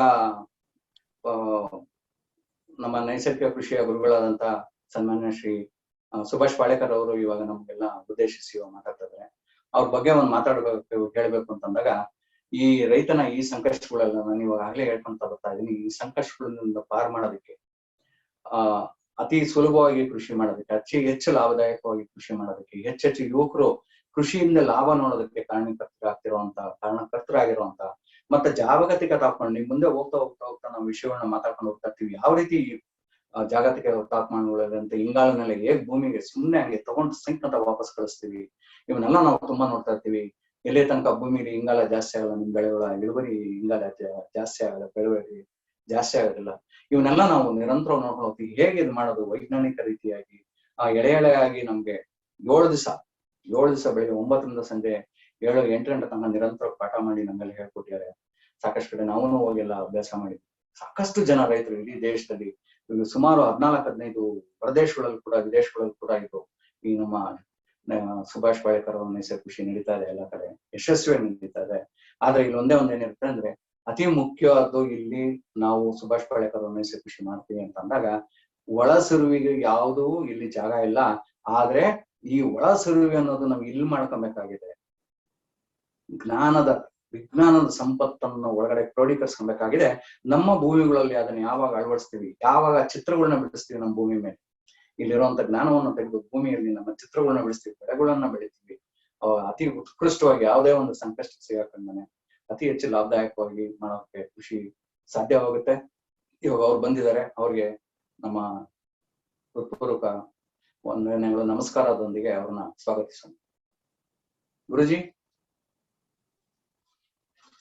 All the scientists of the KVK, Prasannamurthy ji. Basically, today's webinar is most important webinar. Due to Corona crisis and global recession. गुरुजी हिंदी में? हाँ, हिंदी में। आपका बहुत बहुत धन्यवाद। जितने भी वैज्ञानिक है कृषि विज्ञान केंद्र के, और प्रसन्नमूर्ति जी, D.R. पाटिल साहब और सभी वैज्ञानिक, आज आपने जो वेबिनार लिया है प्रसन्नमूर्ति के साथ, बहुत महत्वपूर्ण है, क्योंकि समय की धारा के अनुसार समस्याएं बदलती है, हमें समाधान भी बदलना पड़ता है। जब भारत ने हरित क्रांति को स्वीकार किया तो हमारे देश की मांग थी, समय की मांग थी, it was a demand of the time, so we have accepted green revolution. लेकिन आज हरित क्रांति, ग्रीन रेवोल्यूशन एक समस्या बन गई है, बल्कि नई समस्याएं निर्माण की है, और इन समस्याओं का हल कृषि विज्ञान के पास नहीं है। तो इसीलिए भारत सरकार, राज्य सरकारें वो कहीं और ढूंढ रही हैं कि क्या कोई और समाधान हो सकता है। देश के नीति आयोग जो पॉलिसी बनाती है, उन्होंने देखा कि अगर किसानों की आय दुगुनी करना है, इनकम दुगुना करना है, डबल करना है, तो रासायनिक कृषि से नहीं होगा, सावयव कृषि से नहीं होगा, वैदिक कृषि से नहीं होगा, और जो अन्य कृषि पद्धतियां है उससे नहीं होगा। और जब उन्होंने बारीक सूक्ष्म अभ्यास किया तो उनको लगा कि केवल सुभाष पालेकर प्राकृतिक कृषि से भी हम समाधान ले सकते हैं। कर्नाटका में हमारा बहुत बड़ा आंदोलन चला था, और D.R. पाटिल साहब हमारे आंदोलन के राज्य समन्वयक थे, स्टेट कोऑर्डिनेटर थे। लेकिन बाद में दुर्भाग्यवश ऐसा दौर आया कि सावयव कृषि को बढ़ावा दिया गया, उस समय जी सरकार थी, उनके माध्यम से ऑर्गेनिक फार्मिंग को, और बहुत बड़ा सेटबैक हुआ। ग्लोबल वार्मिंग और क्लाइमेट चेंज ये अन्य दूसरी समस्या है। किसानों की आत्महत्या एक और समस्या है। लेकिन मैं देख रहा हूं इस समस्या पर अभी चर्चा नहीं हो रही है, चाहे केंद्र सरकार हो, राज्य सरकार या मीडिया में भी। एक ऐसा माहौल बनाया जा रहा है पूरी दुनिया में कि अब आपको अमेरिका का, यूरोप का जो मॉडल है विकास का, डेवलपमेंट का, वही आगे बढ़ाना है, और उसके अनुसार सभी नीतियां बन रही है। हर देश की, दुनिया में जितने भी देश है, उन सभी देशों की नीतियां इस दिशा में बन रही। परिस्थिति ऐसी है कि आज जिस रफ्तार से हम विकास की ओर जा रहे हैं, उसी रफ्तार से जो प्राकृतिक संसाधन है, नेचुरल रिसोर्सेस है, इनको खत्म किए जा रहे हैं। हमारी भूमि बंजर बन रही है, अनुत्पादक बन रही है, पानी, पर्यावरण बहुत प्रदूषित हो गया है कि हम पी नहीं सकते, और ग्लोबल वार्मिंग का इम्पैक्ट इतना है कि जिसे मानसून अपनी गति बदल दिया है, मानसून ने अपना रूप बदल दिया है। इसका बहुत विनाशक परिणाम हमारे कृषि पर हो रहा है, मानवीय स्वास्थ्य पर हो रहा है, और पर्यावरण पर हो रहा है। अब दुनिया विकल्प की खोज में है। जो हमारा यूनाइटेड नेशन ऑर्गेनाइजेशन है, संयुक्त राष्ट्र संगठन, उनके वरिष्ठ वैज्ञानिक अधिकारी भारत में आए थे। मेरे साथ उनकी बात हुई। उन्होंने हमारे मॉडल देखे आंध्र प्रदेश की, और उन्होंने एक रिपोर्ट दे दी कि भाई दुनिया की समस्याओं का अगर हमें हल चाहिए, विशेष रूप में कृषि, पर्यावरण, तो सुभाष पालेकर कृषि ही हमें हल हो सकती है। उन्होंने एक अलग सेक्शन बनाया। एफएओ, जो रोम में उनका ऑफिस है, उनके बड़े उच्चतम अधिकारी आए, साइंटिस्ट आए, और दिल्ली में मेरी जो एक दिन की वर्कशॉप हुई, वहां उसमें सम्मिलित थे नीति आयोग के माध्यम से, केंद्रीय मंत्री थे, सब कुछ थे। तो ये जो माहौल बन गया है, ये माहौल ये है कि इन समस्याओं का हल अगर हम चाहते हैं तो सुभाष पालेकर प्राकृतिक। कर्नाटका में जो स्थिति है और जिस गति से कर्नाटका में परिस्थितियां बदल रही हैं, उसके अनुसार हम नहीं बदल रहे हैं। सुबह डॉक्टर डी आर पाटिल साहब का फोन आया था दोपहर को। वो बोल रहे थे कि गुरुजी, अभी सही स्थिति आ गई है कि सुभाष पालेकर प्राकृति को कृषि को आगे बढ़ाने की। अभी हमें ये करना ही होगा, नहीं तो विनाश से हम नहीं बच सकते। कोरोना हो सकता है एक जैविक युद्ध हो, बायोलॉजिकल वार हो। विश्व का आर्थिक चैंपियन कौन बनना है, आर्थिक सम्राट कौन बनना है, इस घोर में ये जैविक युद्ध, बायोलॉजिकल वार खड़ा हुआ, और ये थमने वाला नहीं है। क्योंकि जिस गति से वैश्विक अर्थव्यवस्था, economies of world countries and growth rate of economy is declining continuously, उनके विकास का वृद्धि दर निरंतर घट रहा है, तो सारे अर्थशास्त्री चिंतित है। और कोरोना के वजह से उद्योग बंद होते जा रहे हैं, और हमारी जो प्रतिरोध शक्ति है, इनेट इम्यूनिटी, जो भगवान ने हमें जन्म के समय दी है, वो काम नहीं कर रही है। वो जैसी लुप्त हो रही है, नष्ट हो रही है,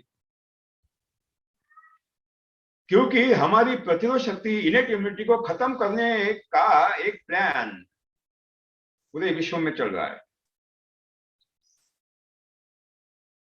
कोरोना हो या कैंसर हो या डायबिटीज हो या हार्ट अटैक, कोई भी बीमारी को रोकने का दवा उपाय नहीं है। Medicine is not remedy to control all diseases diseases. The real remedy is to activate our innate immunity. हमारी जो भगवान की देन है प्रतिरोध शक्ति, उसको हमें एक्टिव करना ही सही उपाय है, और उस प्रतिरोध शक्ति को नष्ट करने का ही प्रयास हम कर रहे हैं। तो कोरोना भागेगा नहीं, कोरोना नए नए रूप में आएगा, लगातार आएगा, समस्याओं को आगे बढ़ेगा। रासायनिक कृषि से जो जहर, पॉइजन हमारे शरीर में जा रहा है, चाहे रासायनिक खाद के, कीटनाशक दवाओं के अवशेष हो, या हर्बिसाइड के अवशेष हो, या हार्मोन्स हो, वो हमारे कोशिकाओं में, सेल्स में संग्रहित हो रहे एज ए टॉक्सिक गार्बेज, जहर के रूप में। सावय कृषि, organic farming is more dangerous than atom bomb. It is a pre-planned conspiracy, organic farming, to exploit our economy and natural resources. बहुत खतरनाक है ये सावय कृषि। ग्लोबल वार्मिंग बढ़ाने में, ग्रीन हाउस गैसेस का उत्सर्जन करने में, एमिशन करने में सबसे आगे है ये आपकी गोवर्धन कृषि और सावय कृषि, जैविक कृषि, organic farming. Green house gases का उत्सर्जन विशाल मात्रा में ये जैविक कृषि कर रही है, ऑर्गेनिक फार्मिंग कर रहे हैं, सावय कृषि कर रहे हैं।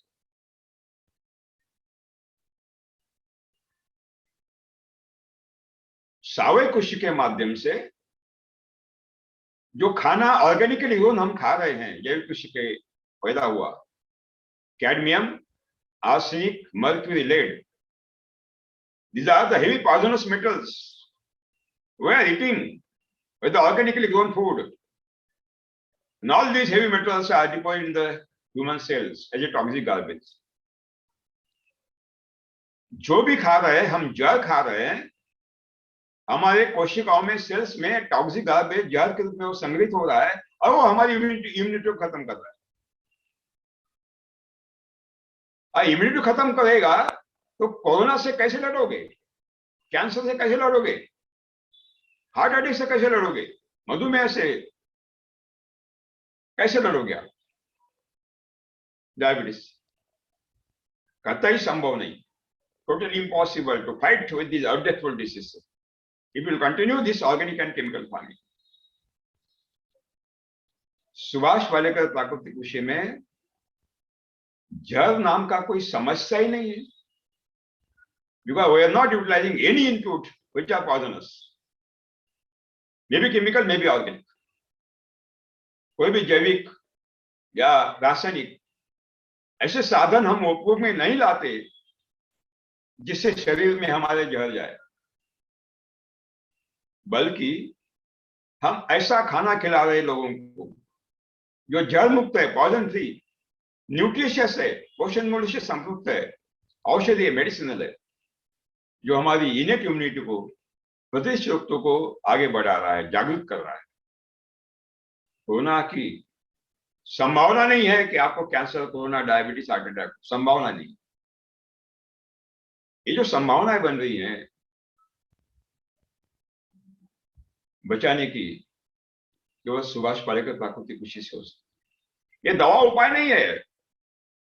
ये जो दवाएं दी जा रहे कोरोना पर, साइड इफेक्ट्स बहुत आ रहे हैं, साइड इफेक्ट्स बहुत आ रहे हैं।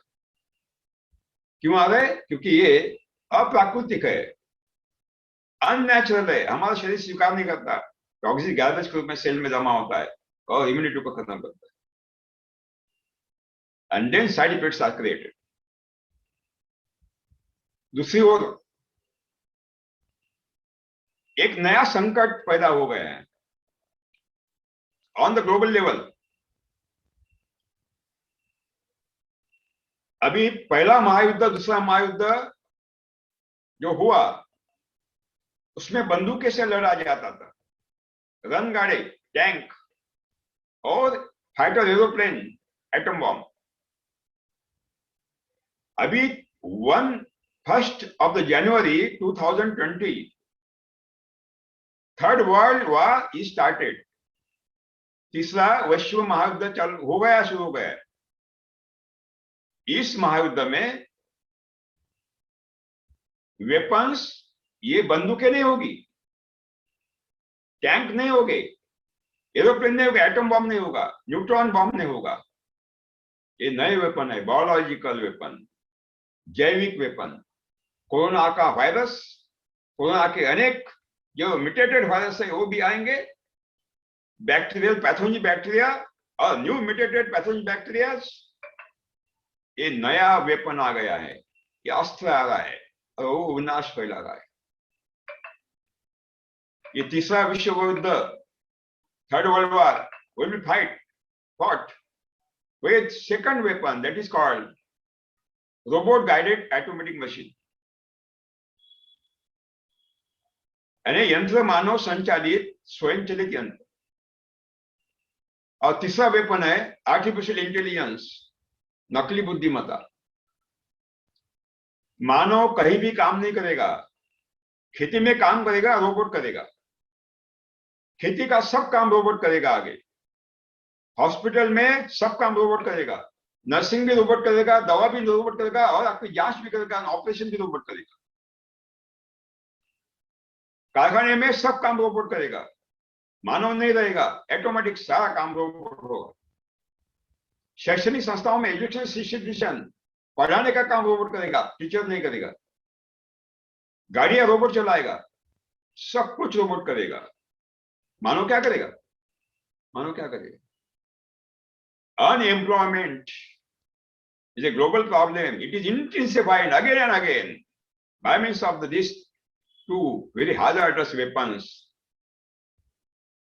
artificial intelligence and robot guided automatic machines.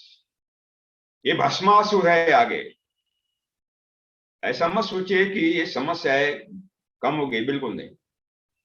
एक ही हल है, सुभाष पालेकर प्राकृतिक कृषि और नेचुरल वे ऑफ लाइफ। हमें आपका कुछ भी नहीं चाहिए, आपका जेनेटिकली मॉडिफाइड बीज नहीं चाहिए, आपके खाद नहीं चाहिए, दवा नहीं चाहिए, आपका रोबोट भी नहीं चाहिए, आपका हमें कुछ भी नहीं चाहिए। यही तरीका दूर रखने का है, क्योंकि सुभाष पालेकर प्राकृतिक कृषि में देशी बीजों का उत्पादन, लोकल सीड का उत्पादन, प्रोडक्शन संकर बीजों से ज्यादा मिलता है और जन्युक रूपांतरित बीजों से ज्यादा मिलता है। In Subhash Palekar natural farming, the local seeds are giving more production than hybrid and genetically modified seed. It is proved scientifically. आप आकर देख सकते हैं। अगर सुभाष पालेकर प्राकृतिक कृषि में देशी बीज संकर बीजों से और जन्युक रूपांतरित बीजों से ज्यादा उत्पादन देता है, तो हाइब्रिड बीज लेने का सवाल ही कहां पैदा होता है? जीएम सीड लेने का सवाल ही कहां पैदा होता है? बीज खरीदना नहीं है, खाद खरीदना नहीं है, जीवामृत, घन जीवामृत, it is the best culture of the microorganisms which convert non-available into available form all nutrients. तो खाद की आवश्यकता ही नहीं है, दवा की आवश्यकता नहीं है, because we are creating resistance power in the plant body by means of the humus. Humus के माध्यम से पौधों में हम प्रतिरोध शक्ति निर्माण कर रहे, तो कीट और बीमारी का सवाल ही नहीं। और in my technology only 10% water is required and 10% electricity was required. 90% water and electricity saved. Subhash Palekar कृषि में 90% पानी की बचत है, 10% पानी चाहिए, 10% बिजली चाहिए, 90% बिजली की बचत। क्योंकि हम भूमि से पानी कम लेते हैं, कुएं से पानी कम लेते हैं, where utilizing minimum water from the wells and water resources, but utilizing maximum water from the atmosphere, because the atmosphere is the ocean of the water. हवा पानी का महासागर। What are the natural resources are given by the God are in tremendous quantity, unlimited. भगवान ने हमें जो प्राकृतिक संसाधन दिए हैं वो विपुल मात्रा में दिए, उसका उपयोग हम गलत तरह से कर रहे, विनाश की तरफ ले जाते। कर्नाटका में जो भी स्थितियां बन रही हैं, अब वो स्थिति बता रही है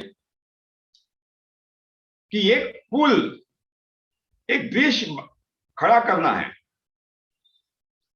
एक है किसान जो मर रहा है, खेती छोड़कर भाग रहा है, आत्महत्या कर रहा है, सुसाइड कर रहा है, गांव छोड़कर भाग रहा है। और दूसरा हमारे वैज्ञानिक, कृषि वैज्ञानिक, इनके पास क्या नहीं है, सब कुछ है। इनके पास है, संसाधन है, लेबोरेटरी है, सब कुछ है इनके पास। केवल इनको दोनों को जोड़ना पड़ेगा। अब तक कृषि वैज्ञानिकों ने, एग्रीकल्चर साइंटिस्ट ने किसानों को नहीं पूछा आपको क्या चाहिए, नहीं पूछा, नहीं पूछा। ये करो, दवाओं से बताया कि ये करना है आपको, ये खाद डालना है, ये दवा छिड़कना है, ये करना है, ये हाइब्रिड सीड लेना है। किसानों को नहीं पूछा क्या चाहिए। परिणाम विनाश, परिणाम। कृषि विज्ञान केंद्र के सभी वैज्ञानिकों को मेरा नम्र निवेदन, आप किसानों में जाइए, किसानों को पूछिए क्या चाहिए आपको, और जो चाहिए उस पर अनुसंधान करें. You start research. What are the prior demands of the farmer? You have all the resources, tremendous resources you have. Only you have to convert the direction of the research towards the solutions. Don't create the problem. Gadag कृषि विज्ञान केंद्र में KVK में आप model खड़ा करें सुभाष पालेकर कृषि के. दूसरा मॉडल रासायनिक कृषि का, केमिकल फार्मिंग का, 100% प्योर मॉडल. और किसानों को बुलाइए, फार्मर को बुलाइए, रैत को बुलाइए, वो देखेगा what are the differences between two. और जब देखेगा तो बदलेगा. किसी के कहने से नहीं बदलता, वो जब देखेगा ना वो बदलता है. Seeing is believing. मैं डी.आर. पाटिल साहब के माध्यम से गदक कृषि विज्ञान केंद्र को 2 सुझाव दूंगा कि आप 2 बातों पर काम करें. एक, देशी बीज. टेक्नोलॉजी तो हमारी है, it is approved by Government of India, NITI Aayog, and approved by all global organizations. आप देशी बीजों पर काम करें. कर्नाटका में अभी भी देशी बीज बचे हैं, लोकल सीड बचे हैं. You have to collect and by means of the state line selection method, you improve it and give available to the farmers. Karnataka में जितने भी देशी बीज बचे हैं आपको उसका संकलन करना है और सीधे चुनाव पद्धति से उसको इंप्रूव करना है, सुधार करना है और किसान को उपलब्ध करना है. You can do it very easily. You are the resources. और कर्नाटका में जो देशी गाय है, हल्लीकर है, कृष्णा काठी है, बहुत ही बढ़िया नस्ल है. Very beautiful Indian cow breeds belong to zebu family. Bos indicus Karnataka state is having, but there is no big development programme. नस्ल सुधार का काम मैं नहीं देख रहा हूं. ये ब्रीड डेवलपमेंट का कार्यक्रम भी कृषि विज्ञान केंद्र गदक का कर सकता है. हम पूरा सपोर्ट देंगे, पूरा सपोर्ट. 2 बातें आपको करना है. तीसरी बात, exhibition of the models. How to exhibit the models, you have to think very seriously.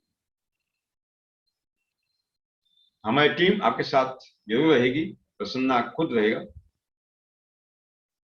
और आखिर में ये बोलूंगा कि दुनिया बदलने की क्षमता किसी में नहीं है. दुनिया किसी के कहने पर नहीं बदलती. दुनिया अपने अनुभव पर बदलती है, अपने अनुभव. ये अनुभव महत्वपूर्ण है. हमारे जो भी कृषक रैत कर्नाटका में सुभाष पालेकर प्राकृतिक कृषि कर रहे हैं, आप उनको बुलाइए कृषि विज्ञान केंद्र. उनके अनुभव कथन रखे वहां. क्योंकि क्या होता है, टेक्नोलॉजी मैं दे रहा हूं, फिलॉसफी दे रहा हूं, प्रिंसिपल दे रहा हूं, लेकिन उत्तर कर्नाटका में जो आबोहवा है, what are the agroclimatic conditions in the north Karnataka, coastal Karnataka is different, South Karnataka totally different. There are so many agroclimatic zones in Karnataka. So among these agroclimatic variations, you have to adopt and modify your technique. उत्तर कर्नाटका में, north Karnataka में पानी की समस्या है, पानी नहीं है. दक्षिण कर्नाटका में पानी ज्यादा है, ये समस्या है. दोनों समस्या कल वो किसान ढूंढता है, फार्मर ढूंढता है, वेट ढूंढता है अपनी अपनी स्थिति में। वो बड़ा वैज्ञानिक है, उसको बुलाओ, उसको जोड़ो, ये बहुत आवश्यक है। और दो बात आखिर में बताऊंगा। सरकार कुछ करेगी, ये दिमाग में से निकाल देगी, क्योंकि सरकार की सारी मर्यादाएं होती है, लिमिटेशन होते हैं, तो मर्यादा को संभाल कर उनको काम करना पड़ता है। उनको दोष देने की आवश्यकता नहीं। जन आंदोलन से सब साध्य हो सकता है। Mass movement will give the all solutions, not by any government.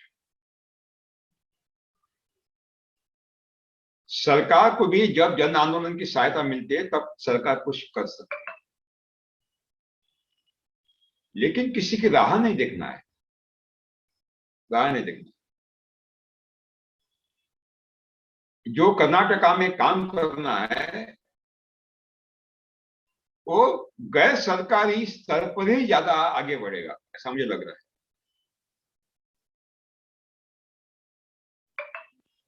सावयव कृषि को पकड़ के रखने वालों के साथ किसानों के हल हम नहीं दे पाएंगे। और जो सावयव कृषि पकड़ कर रखे वो छोड़ेंगे नहीं, क्योंकि उनकी वो आइडेंटिटी बन गई है।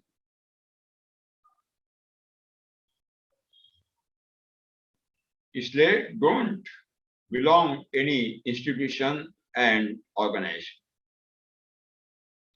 we have to founded our own path। हमें हमारा खुद का मार्ग ढूंढना है, और वो मार्ग हमारे जो साथी है प्रसन्न मूर्ति जैसे वो आपके सामने रख रहे हैं। इसलिए बहुत बड़ी पहल, अच्छी पहल है कृषि विज्ञान केंद्र गदग की। मैं दोबारा आपके जो मुख्य वैज्ञानिक है, संचालक है, डायरेक्टर है कृषि विज्ञान केंद्र के, उनका बहुत बहुत धन्यवाद देता हूं। DR पाटिल साहब का बहुत बहुत धन्यवाद करता हूं। और प्रसन्न मूर्ति, आप आए, अपना समय, व्यस्त समय, मुझे मालूम है आप बहुत व्यस्त होते हो, लेकिन आप समय दे रहे हैं आंदोलन को, बहुत बड़ी बात है। और कोई आपकी मांग नहीं है, निःशुल्क सेवा दे रहे हैं। आपका बहुत बड़ा महान काम है इस आंदोलन में। आप सबको धन्यवाद देता हूं और मेरा भाषण समाप्त करता हूं। Thank you very much. Yes, you can continue. Thank you, sir. Thank you for प्रसन्न, प्रसन्न, you can continue. Prasanna, sir. Any message from DR Patil sir? Me, he is going to conclude. DR Patil sir will conclude. Sir, he is having another he is having another meeting. Okay, okay, okay. No problem, no problem. Yes. Yeah, Prasanna.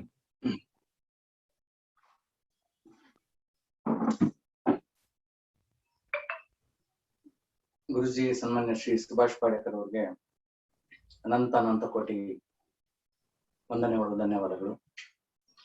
ಸ್ನೇಹಿತರೆ, ಇವತ್ತಿನ ದಿವಸ ನಮ್ಮ ಕಾಲ ಅವಧಿ ಇಲ್ಲಿಗೆ ಮುಗಿತಾ ಬರ್ತಾ ಇದೆ.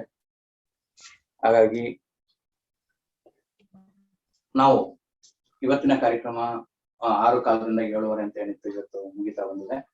ಹಾಗಾಗಿ ಇವತ್ತು ಈ ಕಾರ್ಯಕ್ರಮನ ಇಲ್ಲಿಗೆ ಮುಗಿಸಿ, ಅದಾದ ನಂತರ ನಾಳೆಯಿಂದ 6:15 ಗಂಟೆಯಿಂದ ಸರಿಯಾಗಿ ದಿನನಿತ್ಯ ಸಂಜೆ 6:15 ಗಂಟೆಯಿಂದ ಇನ್ನ ಹೆಚ್ಚೆಚ್ಚು ಜನ ದಯವಿಟ್ಟು ಎಲ್ಲ ಸೇರಿ ನಮ್ಮ ಈ ಸುಭಾಷ್ ಪಾಡೇಕರ್ ನೈಸರ್ಗಿಕ ಕೃಷಿಯ ಸಂಪೂರ್ಣ ಮಜಲುಗಳ ಹೋಗ್ತಾ ನೀವು ನೋಡ್ತೀರಾ, ಮಣ್ಣಿನ ಕಣ ಅಂದ್ರೆ ಅನಂತತೆ ಅಂದ್ರೆ ಹೇಗೆ ನಾವು ಮಾಡ್ಬೇಕು, ಹೇಗೆ ಹೆಚ್ಚು ಲಾಭ ತೆಗಿಬೇಕು. ಗುರುಜಿ ಹೇಳಿದಾಗೆ ಸಂಕರಣ ತಳಿಗಳಿಗಿಂತ ಹೆಚ್ಚು ನಾವು ಹೇಗೆ ನಾಟಿ ಬೀಜದಲ್ಲಿ ಇಳುವರಿ ಅಂತೀವಿ, ಜೆನೆಟಿಕಲಿ ಮಾಡಿಫೈಡ್ ಅಂತ ಏನು ಬದಲಾವಣೆ ಮಾಡುವಂತ, ರೂಪಾಂತರ ಮಾಡುವಂತ ತಳಿಗಳನ್ನ ಅದಕ್ಕಿಂತ ಹೆಚ್ಚು ಇಳುವರಿ ತಗೊಂತೀವಿ, ಅದಕ್ಕಿಂತ ರೋಗ ಮುಕ್ತವಾಗಿ ಬೆಳೆಗಳನ್ನ ತೆಗಿತೀವಿ ಅನ್ನೋದನ್ನೆಲ್ಲ ನಾವು ನೋಡ್ತಾ ಇರ್ತೀವಿ. ಮತ್ತೆ ಬೆಳೆಗಳನ್ನ ಗುರುಜಿ ಹೇಳಿದಾಗೇನೆ ಅತಿ ಮುಖ್ಯವಾಗಿ ವಾತಾವರಣದಲ್ಲಿರುವಂತ ನೀರು, ವಾತಾವರಣದಲ್ಲಿ.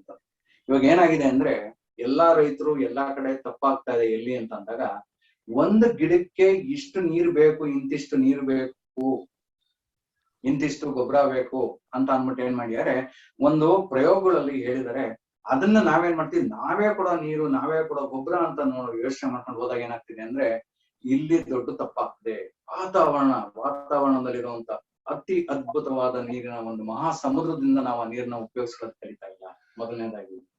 ಎರಡನೇದಾಗಿ ಭೂಮಿತಾಯಿ ಅನ್ನಪೂರ್ಣೆ ಅಂತ, ಅವಳಲ್ಲಿ ಬೇಕಾಗಿರೋಂಥ ಸಸ್ಯದ ಬೆಳವಣಿಗೆಗೆ ಬೇಕಾದಂತ ಪ್ರತಿಯೊಂದು ಪೋಷಕಾಂಶಗಳಿದಾವೆ. ಮತ್ತೆ ಈ ವಾತಾವರಣ, ಈ ವಾಯುಮಂಡಲ ಏನಿದೆ, ಸಾರ್ವಜನಿಕದ ಮಹಾಸಾಗರ, 78% ಸಾರ್ವಜನಿಕನೇ ಇದೆ. ಅದನ್ನ ಹೇಗೆ ಉಪಯೋಗಿಸ್ಕೊಳ್ಳೋದು, ಹೇಗ್ ಮಾಡೋದು, ಹೇಗೆ ಅಂತರ ಬೆಳೆಗಳನ್ನ ಬೆಳೆಯೋದು, ಹೇಗೆ ನಾವು ಬೆಳೆದಿರೋಂಥ ಬೆಳೆಗಳಲ್ಲಿ ಅತಿ ಕಡಿಮೆ ಖರ್ಚಲ್ಲಿ ಅತಿ ಇದರೊಳಗೆ ಹೆಚ್ಚು ಲಾಭದಾಯಕವಾಗಿ ಮಾಡೋದು ಎಲ್ಲಾನು ಅತಿ ವೈಜ್ಞಾನಿಕವಾಗಿ. ದಯವಿಟ್ಟು ನಿಮ್ಮೆಲ್ಲ ಒಂದು ಕೋರಿಕೆ ಇದೆ, ದಿಢೀರಂತ ಒಂದು ಸಮಸ್ಯೆಗಳು ಅಥವಾ ನಾವ್ ಏನಾದ್ರು ಒಂದು ಮಾಡೋದಕ್ಕೆ ಹಿಂಗ್ ಮಾಡಿ ಹಿಂಗ್ ಹಾಕ್ರಿ, ಹಿಂಗ್ ಆದ್ರಿ, ಇದು ಸೀರಾ ಆಗೋಯ್ತು, ಹಿಂಗ್ ಮಾಡ್ರಿ, ಇದು ಕೇಸರಿ ಭಾತ್ ಆಗೋಯ್ತು, ಹಿಂಗ್ ಆಯ್ತು, ಪೂರಿ ಆಗೋಯ್ತು ಅಂತ ದಯವಿಟ್ಟು ಅದು ಮಾಡೋಕ್ಕಾಗಲ್ಲ, ಮಾಡೋದು ಬೇಡ. ನಾವು ಇದುವರೆಗೂ ನಾವ್ ಯಾಕೆ ಈ ಸಮಸ್ಯೆ ಸಿಗಾಕೊಂಡಿದೀವಿ ಅಂದ್ರೆ, ಏನೇ ಒಂದ್ ಇದು ಬೇಕು ಅಂದಟ್ಕೆನೆ ಅಂಗಡಿಗೆ ಓಡೋದು, ತಂದಾಕೋದು, ಒಂದು ಗಿಡ ಇಟ್ಕೊಂಡು ಹೋಗೋದು, ಅಣ್ಣ ಇದೇನಾಗಿದೆ ಅಂತ ಕೇಳೋದು, ಅವ್ನು ಇದು ಬಿಟ್ಟು ಇದು ಹೊಡಿರಿ ಅಂತ, ಅದನ್ನ ಹೋಗಿ ತಗೊಂಡೋಗೋದು, ಆಗ್ಲಿಲ್ಲ ಮತ್ ಅದು ಬಿಟ್ಟು ಇದು ಹೊಡಿರಿ ಅಂತಾನೆ. ಸೊ ಈ ರೀತಿ ನಮ್ಮ ರೊಕ್ಕ, ನಮ್ಮ ಹಣವನ್ನೆಲ್ಲ ಬೇರೆಯವ್ರ ಮೇಲೆ ನಂಬಿಕೆ ಮಾಡಿ ನಾವು ಹಾಕಿ ಏನಾಗ್ತಿದೀವಿ, ರೈತರು ಅತಿ ಹೆಚ್ಚು ಸಮಸ್ಯೆ ಸಿಗಾಕಂತ ಇದೀವಿ. ಹಾಗಾಗಿ ಯಾವುದೇ ಒಂದು ಸಮಸ್ಯೆ ಬರುತ್ತೆ ಅಂದ್ರೆ ಆ ಸಮಸ್ಯೆಗೆ ಕಾರಣ ಏನು ಅನ್ನೋದು ಅತಿ ಮುಖ್ಯ ನಾವು ಹುಡುಕ್ಬೇಕಾಗಿದೆ. ಅದನ್ನ ಎಲ್ಲ ಯಾವ ರೀತಿ ಯಾವ್ಯಾವ ಸಮಸ್ಯೆಗಳು ಬರ್ತವೆ, ಯಾವ್ಯಾವ ರೀತಿ ನಾವು ಕೀಟಬಾಧೆಗಳನ್ನ ಎಲ್ಲದನ್ನು ತಡಿಬಹುದು, ಅತಿ ಉತ್ಕೃಷ್ಟವಾದ ಬೆಳೆಗಳನ್ನ ತೆಗಿಬಹುದು, ಹೆಚ್ಚು ಲಾಭ ತೆಗಿಬಹುದು ಅಂತ ನಾವು ಖಂಡಿತವಾಗ್ಲೂ ನೋಡೋಣ ಅಂತ ಹೇಳ್ತಾ ಇವತ್ತಿನ ಕಾರ್ಯಕ್ರಮವನ್ನ ಇಲ್ಲಿಗೆ ಡಿ.ಆರ್. ಪಾಟೀಲ್ ಸಾಹೇಬ್ರಿಗೆ ಮತ್ತೊಮ್ಮೆ ವಂದನೆ ಸಲ್ಲಿಸುತ್ತಾ, ಮತ್ತೆಲ್ಲಾ ಕೃಷಿ ವಿಜ್ಞಾನ ಕೇಂದ್ರಗಳು, ರೈತರಿಗೆಲ್ಲರೂ ನನ್ನ ನಮನಗಳನ್ನು ಸಲ್ಲಿಸ್ತಾ ಇವತ್ತಿನ ಕಾರ್ಯಕ್ರಮ ಇಲ್ಲಿಗೆ ಮುಗಿಸ್ತಾ ಇದೀವಿ.